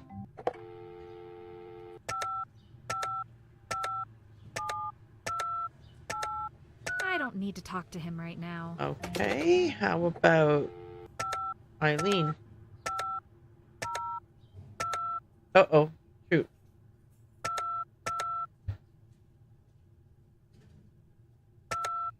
Your call cannot be completed as dialed. Please check the number and I dial know. again. Okay, let's try that again. 5 5 5 0 9 2 7. This is Eileen Davies' cell. Please leave a message or call back later. Thanks. Okay, that was not helpful. Let's try 3 3 9 5 5 5 0 6 6 8. I think it'll get his voicemail as You've well. reached the phone Yeah. of John Branham. I'm currently Okay. occupied by something that has a slight possibility of being important. So please call again later or leave a message, and I will get back to you at the earliest convenience. Makes sense? Okay. So we do not have any new dialogue for the people on the phone.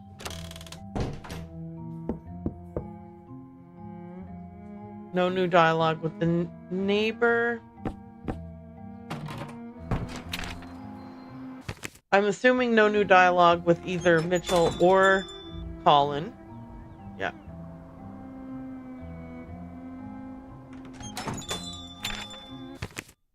And then we can try Evelyn's house. Oh, we're too early. Shoot. Forgot.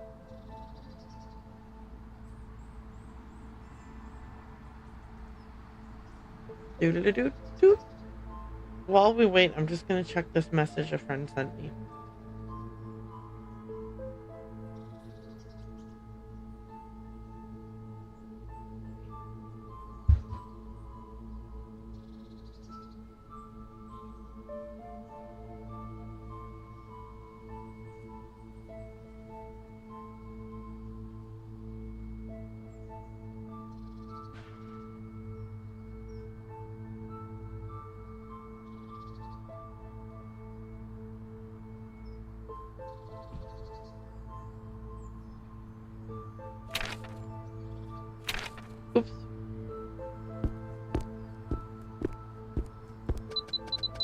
Yeah. Okay. That's what I was waiting for.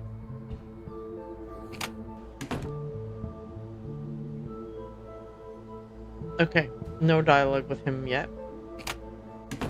Let's go see if we can visit Evelyn Burke.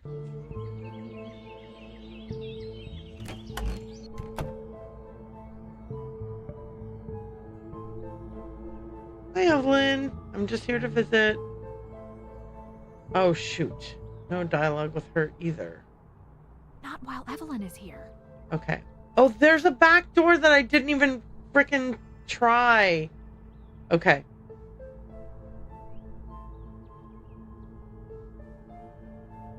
Crime and punishment! Not while Evelyn is here. Okay.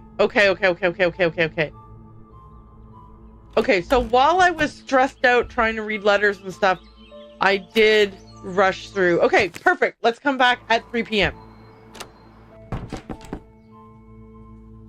Wrong house. Ah! Okay.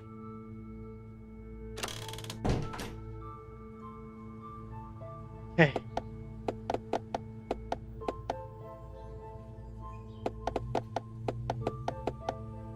Okay, perfect. 3 p.m.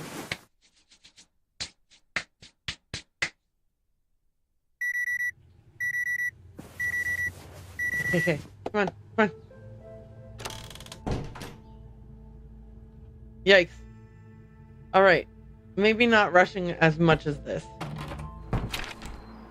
Evelyn Burke's house. Ooh, okay. Climb in the window. Okay. First things first, crime and punishment.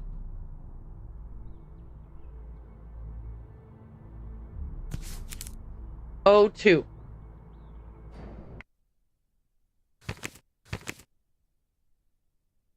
Box in room 102.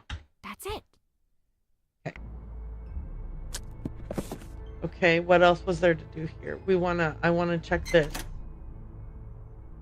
Okay, there's nothing here. Wait. Yep, there is nothing. Okay. Can I go to the backyard?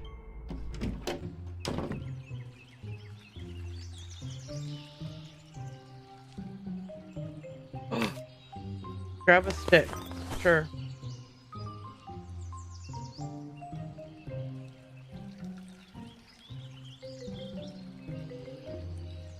Okay, so I can only go into her little garden area. I can't, like, leave to go look at the cliff.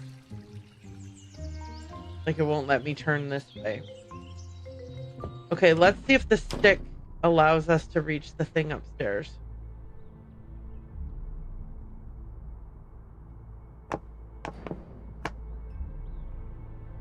I can't reach. Okay, can I reach with this stick? That doesn't work. Okay.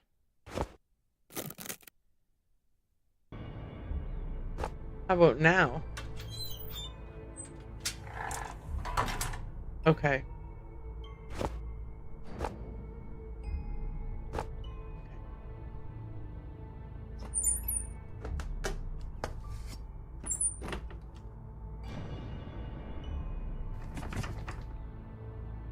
Locked.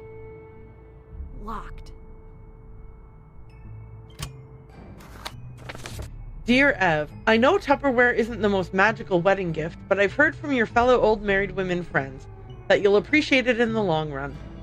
I'm glad for you that things finally worked out between you and Randy. He seems like a pretty decent guy. Now I have to admit to Dad that he was right after all. I hope the rest of your life is as happy for you as today. Love, your favorite brother. And then there's the Tupperware. Okay. Ooh.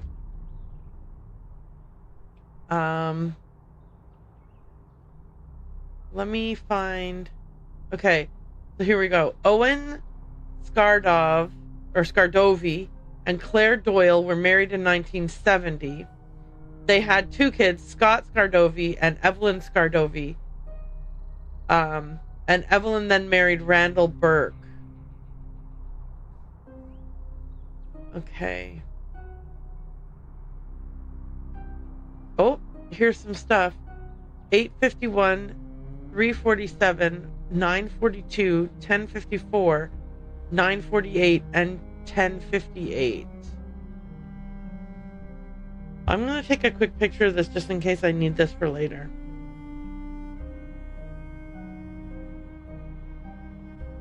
With my actual camera on my phone. Okay. I don't know if anything else on this is like... Should I be looking for anyone named Escher? Like, are they related to MC Escher in any way? Doesn't seem like it, eh?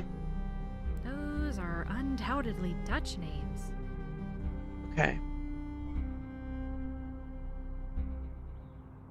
Okay, for sure, this is...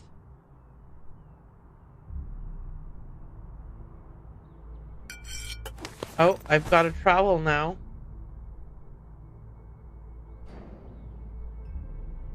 Oh, boy. That doesn't work. That doesn't work. That doesn't work. That doesn't work. That doesn't work. Okay. Is there anything else I might use to... No. There's nothing here I might use to... Oh! Oh! What's going on here? Speedy's Diner, November 1945. Fishing on Smith Cove, July 1944. South Greendale Street, March 1947. East Side Bar, October 1954. July Beach Trip, July 1951. 45 Tharaglin Avenue, June 1949. Uptown Fairfield, September 1942. Circus in Town, May 1955. Owen's Dog Scout, October 1958. Down by the Lakeshore, August 1951. Matilda and Jackie at a Parade, July 1941. Laurelston Hall School for Girls, January 1954. Lefty, October 1958. Old North Heinstross Street, September 1948. Alice's Flowers from the Old Country, April 1952. Okay. Let me see the dates that I was meant to be noticing. 8:51. So there's August 1951.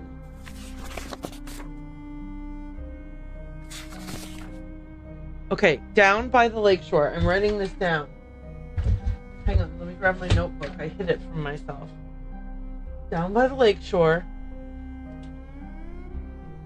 Oh, time is passing while everything's fine. There's no need to be panicking, Aaron.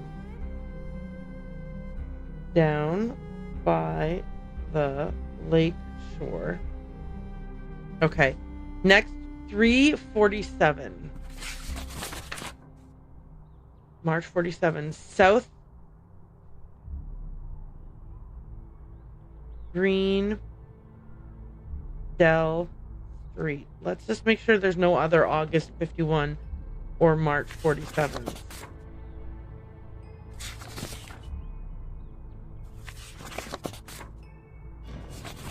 Okay. By the way, the reason I'm doing this is because of this symbol here that was just above those dates on the family tree. Okay. Next up is 9/42. So September 1942. Here we go. Uptown Fairfield.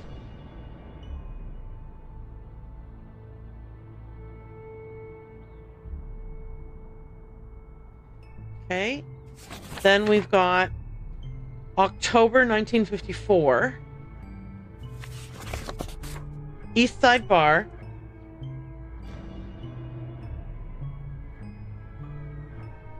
All right. Then September 1948.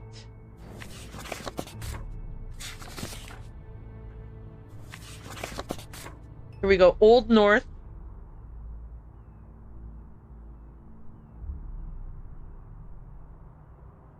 Pine Strass Street. Okay, and then the last one is 1058. October 1958. Owen's Dog Scout.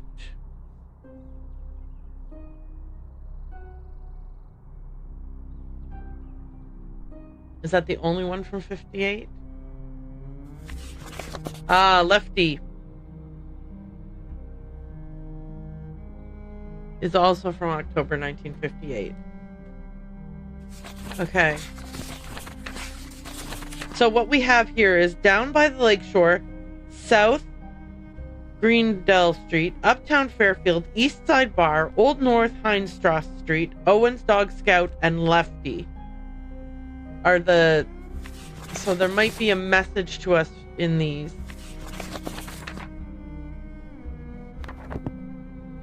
Oh, what have we got there? Since brass nor stone nor earth nor boundless sea, but sad mortality o'ersways their power, how with this rage shall beauty hold a plea, whose action is no stronger than a flower? Oh, how shall summer's honey breath hold out against the wrackful siege of battling days, when rocks impregnable are not so stout, nor gates of steel so strong, but time decays. I realize now that I might not be putting the pauses in the right places. Oh, fearful meditation, where, alack, shall time's best jewel from the time's chest lie hid? Or what strong hand can hold his swift foot back? Or who his spoil of beauty can forbid? Oh, none, unless this miracle might, that in black ink my love may still shine bright. William Shakespeare. How do I love thee? Let me count the ways. I love thee to the depth and breadth and height my soul can reach when feeling out of sight. For the end of being an ideal grace, I love thee to the level of every day's most quiet need. By sun and candlelight, I love thee freely as men strive for right. I love thee purely as they turn from praise. I love thee with a passion put to use in my old griefs and with my childhood's faith. I love thee with a love I seemed to lose with my lost saints. I love thee with the breath, smiles, tears of all my life, and if God choose, I shall but love thee better after death. Elizabeth Barrett Browning. And then we have another. So these are just some love. I mean, I'm not going to say just some love poems, but these are love poems. When you're old and gray and full of sleep and nodding by the fire, take down this book and slowly read and dream of the soft look your eyes had once, and of their shadows deep. How many loved your moments of glad grace, and loved your beauty with love false or true. But one man loved the pilgrim soul in you, and loved the sorrows of your changing face, and bending down beside the glowing bars, murmur a little sadly how love fled and paced upon the mountains overhead, and hid his face amid a crowd of stars. Okay.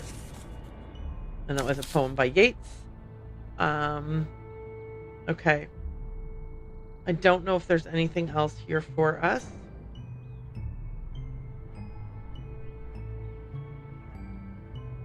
So, I think we should, at this point, skedaddle, but I'm not sure how to leave. I don't know where the door out is. Oh my gosh, and I'm getting stressed. Okay. Oh. What's this? Carlisle High Sophomore Quarterback of the Year, Scott Scardovi, 1984. Okay.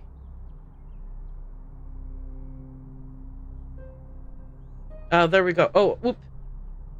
There we go. I was like, how am I going to leave? Oh my god, I'm trapped. No, we're not trapped. We can get down. Okay.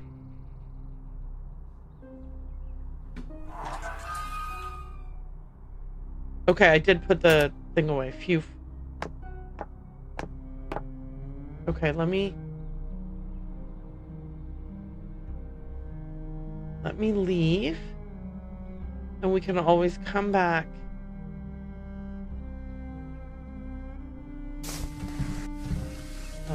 we can always come back another time because we know she's gone every day. Let me see if I can talk to him in case anything has been unlocked. And no, it has not. Okay, let's see if we've unlocked any new dialogue with Mitchell over at... No. Okay, so now we should go to see if we can talk to our neighbor who lives in apartment 102, which is potentially what that box in room 102 was referring to.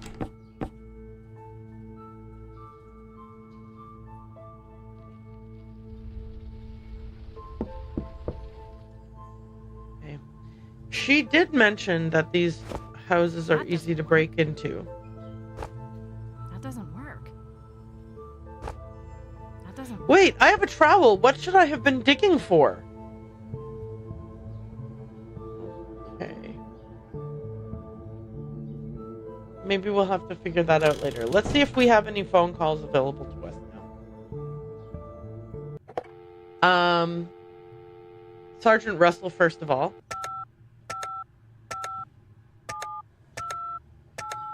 I don't need to talk to him right now. Oh, I don't, do I?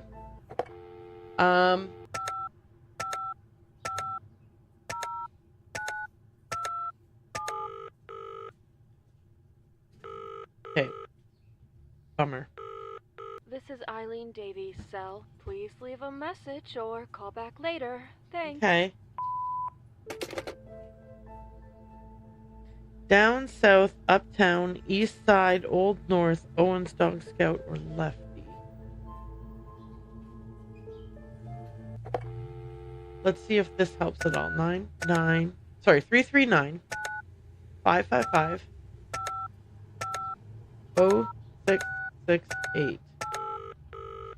We might have to go back to her house again and do some more snooping around. You've reached the phone of John Branham.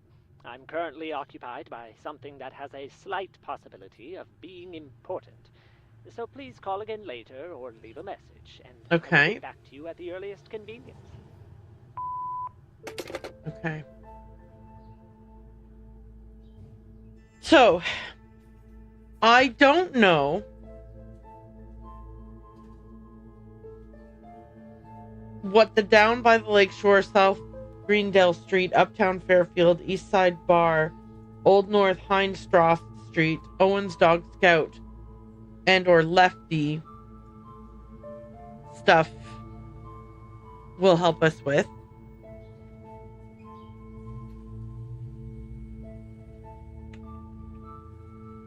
But at least we found it, right? Weird. We can't do anything with these, right? Work. Yeah, I didn't think so. What can I use the trowel for? Have I been near anything that I would have possibly needed to dig at?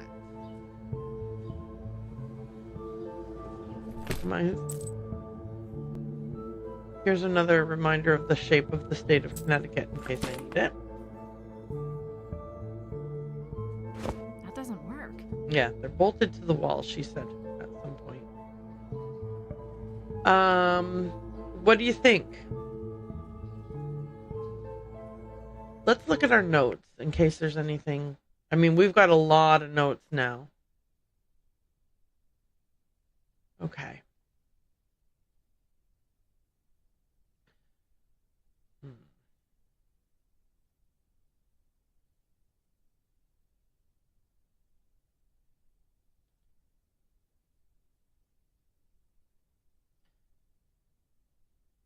Okay.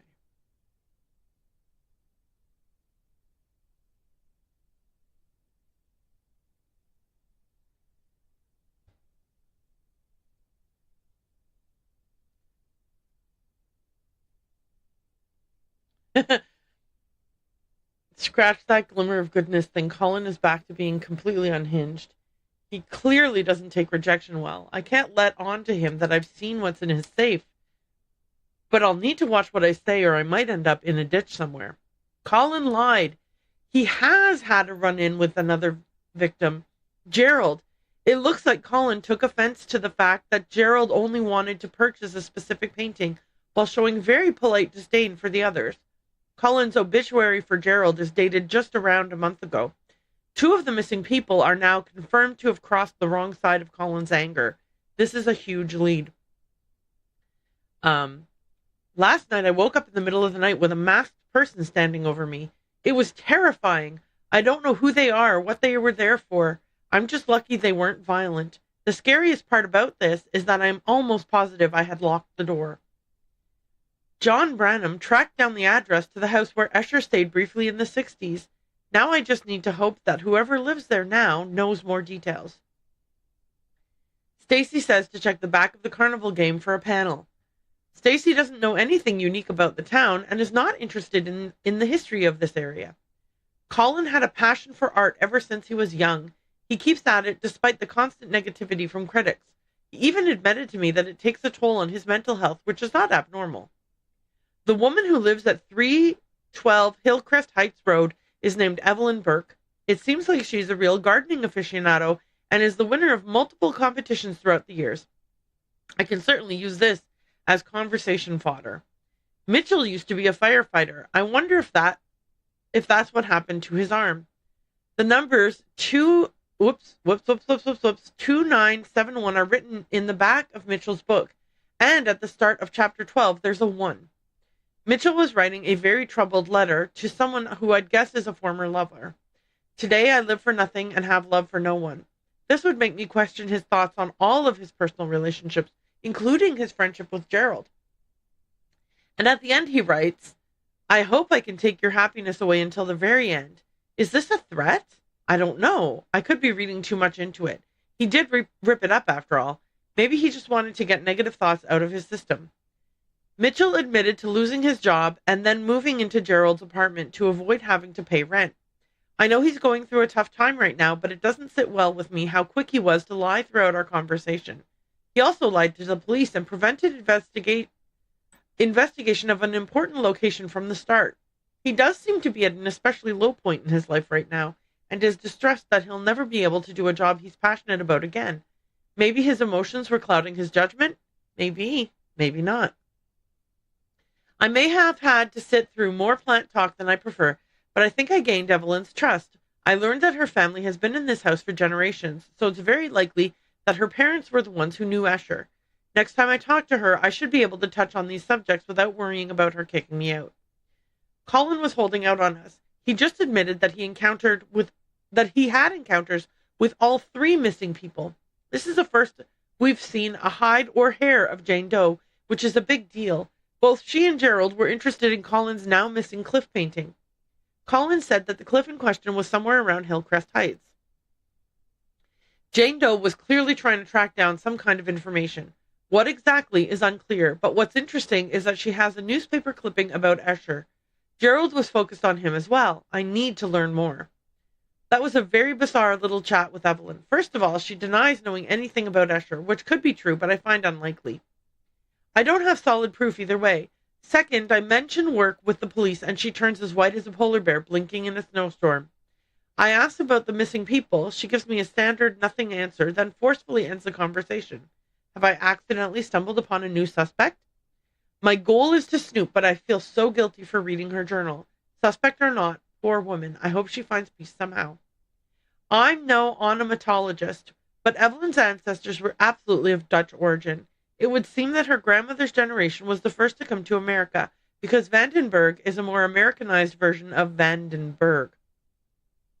This checks out with Evelyn's story about her grandparents having this house built. We can practically confirm that Escher stayed here. Oh, sorry, hang on. Is there anything else that we can do? Oh, I'm sure we can check some things off our things. Figure out the meaning behind Gerald's list of books. Snoop through Mitchell's things. Find a way into Gerald's apartment. Fix Gerald's carnival game. Play Gerald's carnival game. Travel to Hillcrest Heights. Convince the woman who lives at 312 Hillcrest Heights Road to talk to me.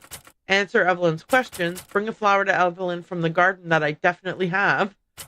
Explore Gerald's apartment. That's not done yet. I haven't done that thoroughly. Well, that's good to know. Look through Jane Doe's bag.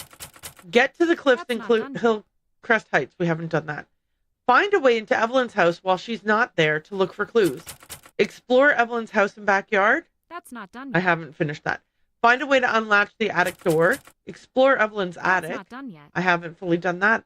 Confront Evelyn about Escher tactfully. That's not done yet. Okay, well, this is good because this gives me a bunch of things that I wasn't. I need to remember to look at my checklist when I'm feeling stuck. Okay, so here's the things I need to remember to do when I'm feeling stuck. 1, go back to locations and double check if anything has changed. 2, talk to everybody. See if new conversations have been unlocked. 3, there's a checklist for a reason. Check it. Same with notes. Okay. So for now, we can probably go see about Gerald's apartment. If there's anything, like if we are able to examine Gerald's apartment some more, that's the place we do have access to, at least until 10 p.m. Excuse me. So we have not fully explored Gerald's apartment. What about Gerald's apartment have we not yet looked at?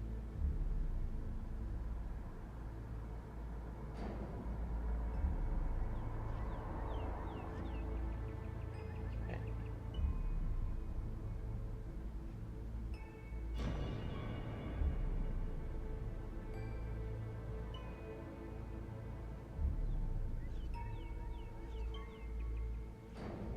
I wish I knew what about Gerald's apartment I am meant to look at that I have not looked at thoroughly.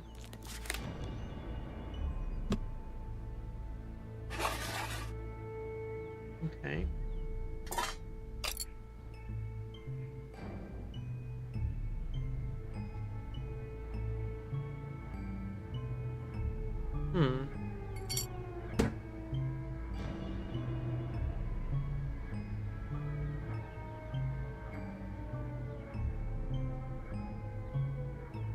What? It feels like there should be more here.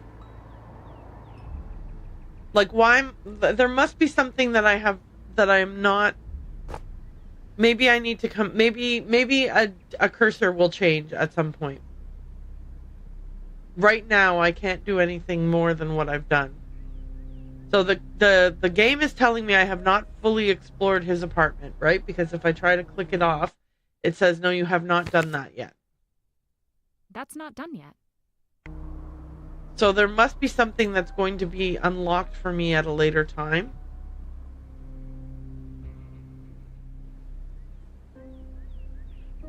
And it is not currently unlocked. Okay, so at least we tried.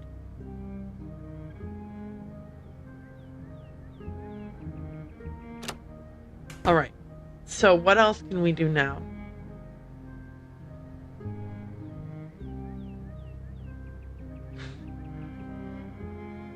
Okay. Anything else in my checklist that... Okay, so Cliff's, Evelyn's house and backyard, Evelyn's attic, talk to Evelyn. So definitely everything else we need to do is going to happen at Evelyn's house. And we know for sure there's no new dialogue with Mitchell? Okay. So I guess it's time to go to sleep. Should I just sleep until 3 p.m. since it feels like Evelyn's is the only place I can go to right now?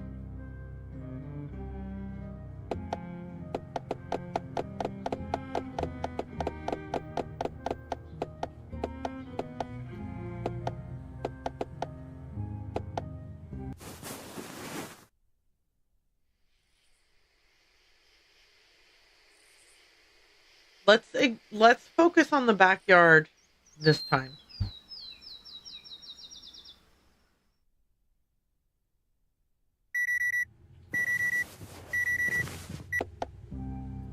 So we'll go to Evelyn's. Oops, that is not what I meant to do. And we will go into her backyard.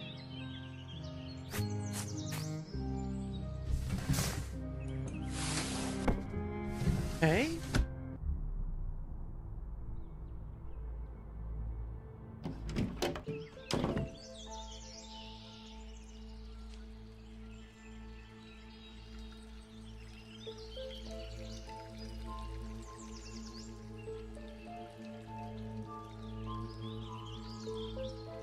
Is this where I found the trowel in the first place?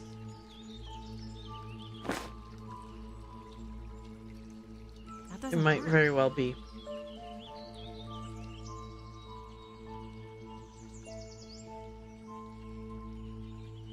This is where I found the stick.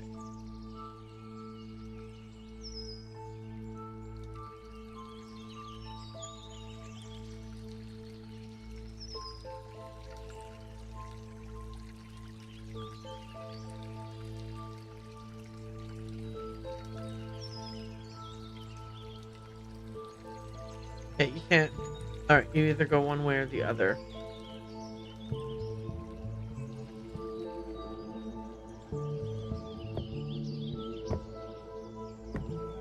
Okay, I cannot leave. I can't go this way. I can't turn. Oh, that's so stressful. So it's like you haven't examined her whole house and backyard yet. Okay, well, I guess it's the backyard seems to have been exhausted, so it must be in the house that we haven't fully examined. What have I not examined? I've read this letter. I've looked at this. Okay. I've looked at these. And this. I've looked at this. There's nothing else in here to look at. Okay.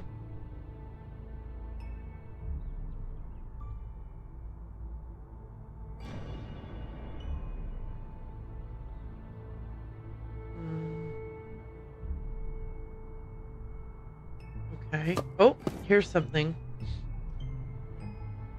Okay, let's see. All right. Let me reset this. Okay. South, east, north,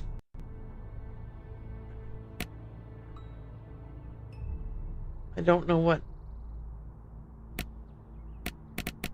Okay. Let me try again. Down, then south, up, then east, old north, and then left. Da, da, da, da. In room 102 at Rosewood Apartments. Gave to That's a Johanna's strange son. connection. Okay. And what's this thing? Okay. So we can put this away now, right? Okay. Now we can check if that qualifies us as having explored her house and backyard. Okay, we've solved the puzzle box. That's not done yet. We've not finished exploring the attic. Okay. Let's go up to the attic and see what we can find there.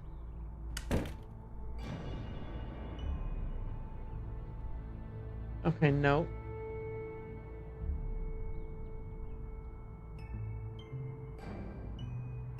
Okay.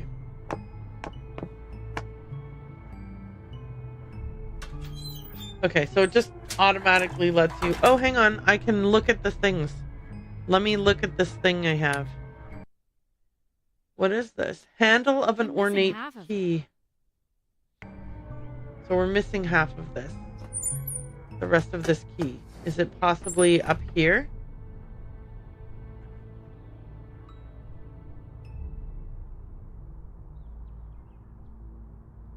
No. Okay.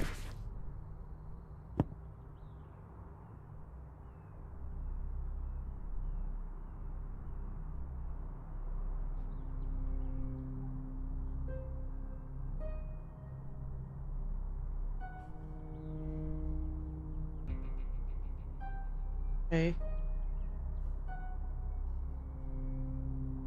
Yeah, we're missing, like, this isn't the full key, so that's not going to really help us. Okay. Oh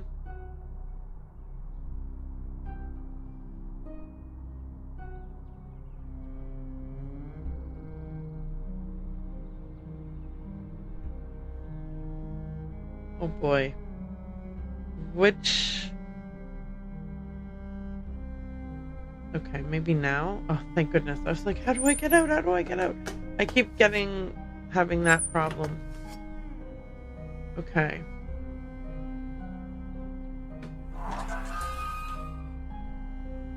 And this,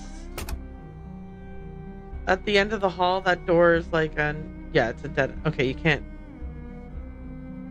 go there. Okay.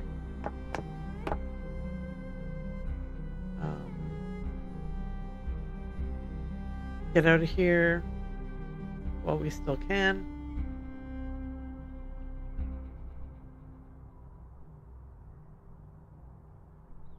Yeah, we don't need to look at that again. Okay. Let's go talk to our neighbor, if we can.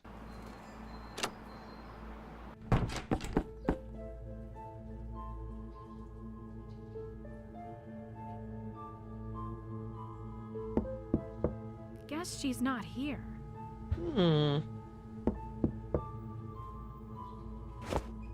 That doesn't work. Okay. That doesn't work. That doesn't work. Alright, poop. So we're not going to just decide to break in. It seems like we're not going to decide to just break in. Let's see if we have any new dialogue with the sergeant. I don't need to talk to him right now. What?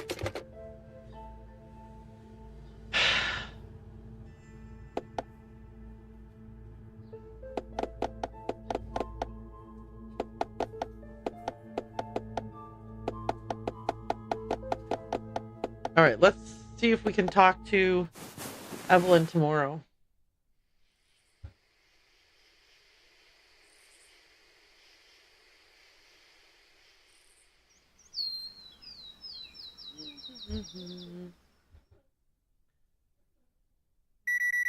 Okay. Let's check our notes to see what we've unlocked since the last time.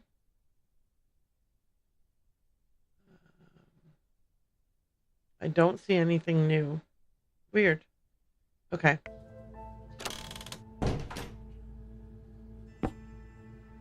Hopefully we'll be able to have a conversation with Evelyn.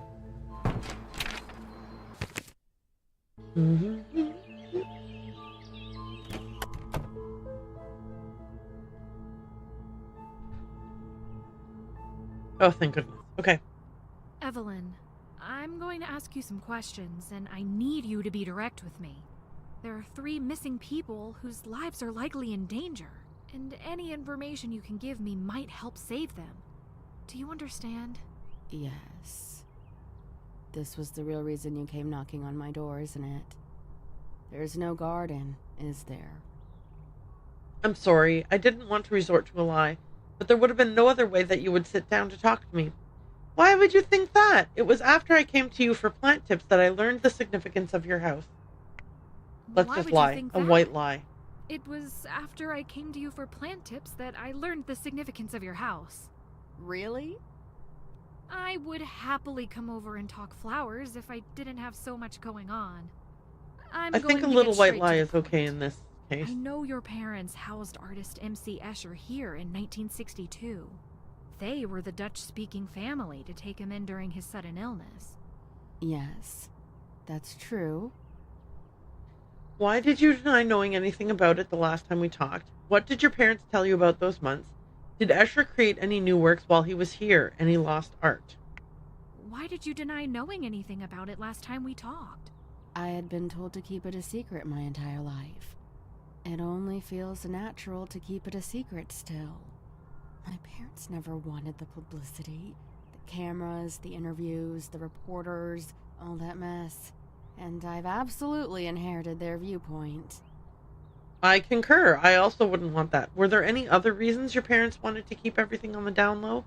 Have you ever considered how your story could benefit the art world? We're not asking her to consider your that. parents wanted to keep everything on the down low? They were also good religious folk. They would quote the Bible verse, "Be careful not to practice your righteousness in front of others to be seen by them. If you do, you'll have no reward from your Father in heaven." And they also wanted to be respectful of Escher's situation. Yeah. What did your parents tell you about those months? What did your parents tell you about those months? If anything. They described the uniqueness of it all. Getting to know a great mind, sitting down to dinner with an artistic genius. Keep in mind that Escher was not some glittery paparazzi-wielding celebrity. He actually wasn't fully appreciated until closer to his death. So they weren't starstruck, but they always felt grateful to have an experience that most people never will. Did Escher create any new works while he was here? Any lost art? Did Escher create any new works while he was here? Any lost art? Of course not. He was sick. He was here to rest. If Uncle Hendrik were here right now, he'd be talking for days. Tell me more about Uncle Sorry, Hendrik. I didn't quite catch that. Uncle Hendrik? Just reminiscing. Ignore me. Is he your dad's brother? Grandma's brother. He always had a hard time keeping everything with Escher all bottled up, so if he were here today, he'd love to let loose and share his stories. Well, does that mean he was here with your parents at the time? He lived in this house since the 40s. My dad grew up with him here. Can you tell me more about him? Why? He was a standard-issue eccentric old man. Escher's style was an inspiration to him, and he had a lot of fond memories getting to know the man. Fair. Oh, was he an artist? Okay, it's one thing to pry about someone famous, but when you start asking about family members, that's officially being nosy.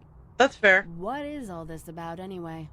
What does any of this have to do with your investigation, What does I'm it have not to do with sure an just investigation?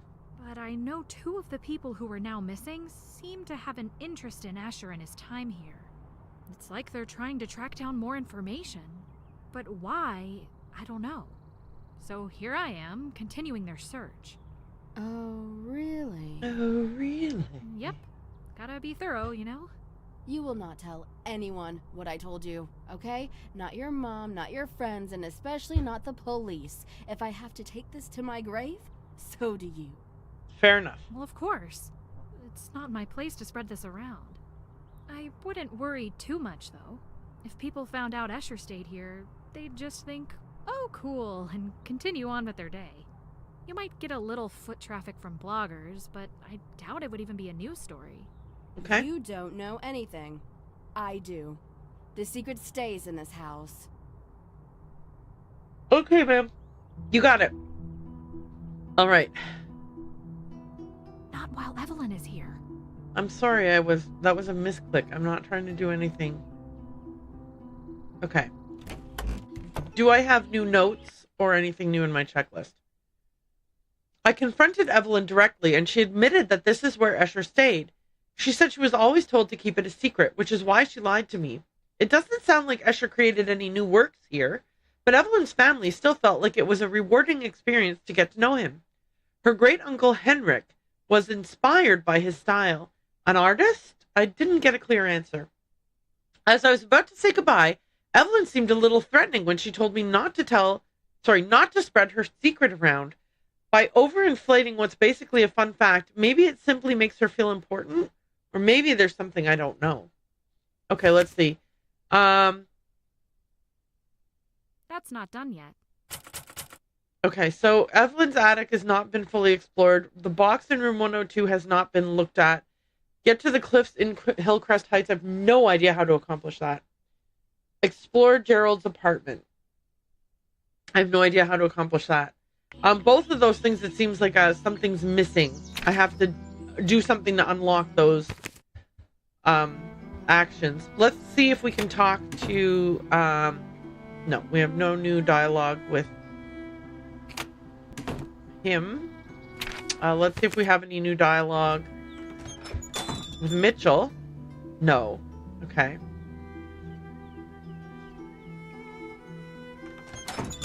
Let's see if we have any new dialogue either with our neighbor or with Sergeant Russell.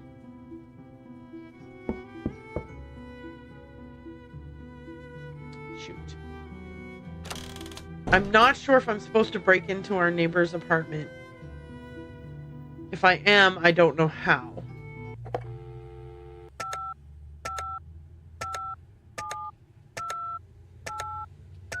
need to talk to him right now.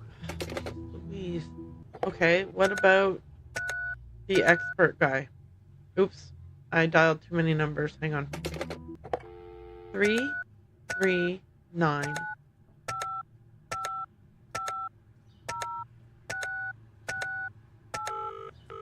I don't think it's gonna work. You've reached the phone of John Branham. Yeah. I'm currently occupied by something that has a slight possibility of being important. So please call again later or leave a message, and I will get back to you at the earliest convenience. Okay. Eileen, I don't think that we have unlocked any new dialogue with Eileen, but it doesn't hurt to try.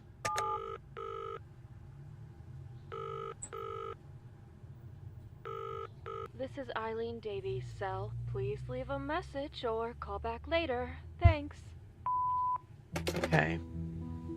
I do not have any... Don't have any clue what...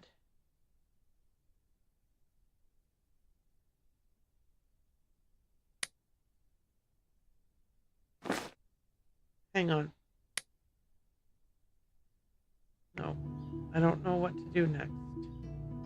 Okay, I guess we have to just go back to Evelyn's house again. I mean, we just have to keep going back there until we figure out... until we figure out something. I guess. I'm hoping that by speaking to her, that has unlocked some further opportunity for exploring her backyard, but I'm not really convinced that that's going to happen, but I mean, we might as well try. Is there any way to walk in any direction on her street that isn't... No. Okay, so the only thing we can do is climb in through the window, then go to the backyard.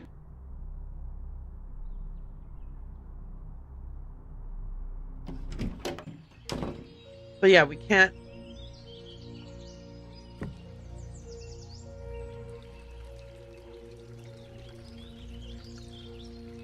We can't climb over her fence or anything like that. Yeah, that's a bummer. There's nothing to do there. Okay.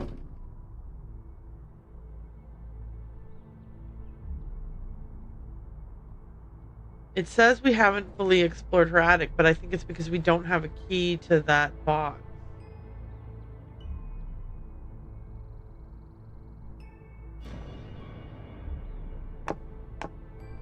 But it also doesn't appear that we have any ability to get a key for that box.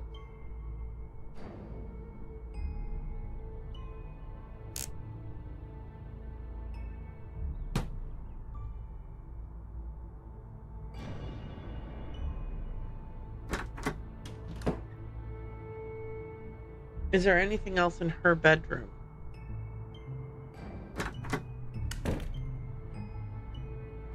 No.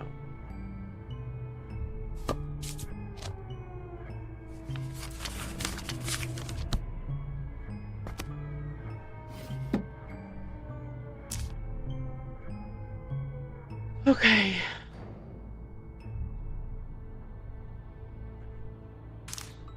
I don't know what that's about.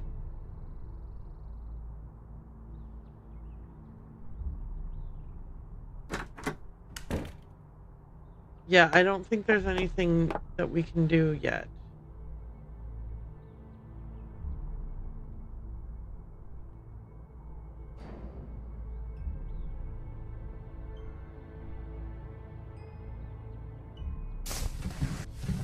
Okay.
Okay, I think we're at another... Like, I'm totally lost. We're gonna have to... We might have to find somebody else's playthrough to see what we're supposed to do next.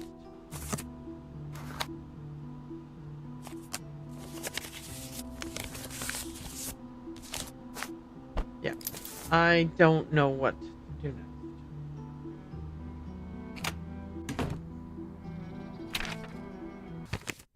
Like, unless I can talk to the neighbor.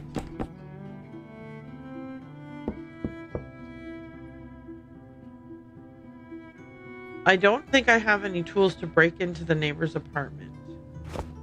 That doesn't work. That doesn't work.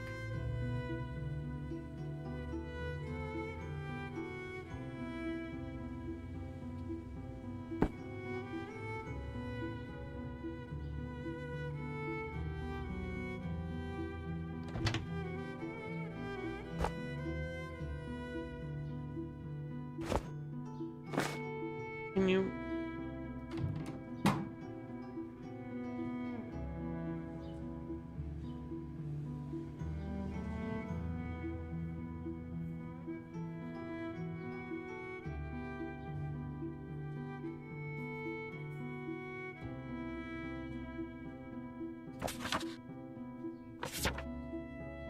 Yeah. Okay. So yeah, I have no idea what to do next. Okay, well, then we've exhausted everything we can do. So we will end it here, and I hopefully will be able to figure out what to do next by watching other people's playthroughs, or potentially, but I don't want to go. I still would rather the game reveal to me what to do next. Which, I know that sounds so stupid, but I just don't want to have to go to someone's Discord to find out what I should do next. It feels so antithetical to the idea of playing a game.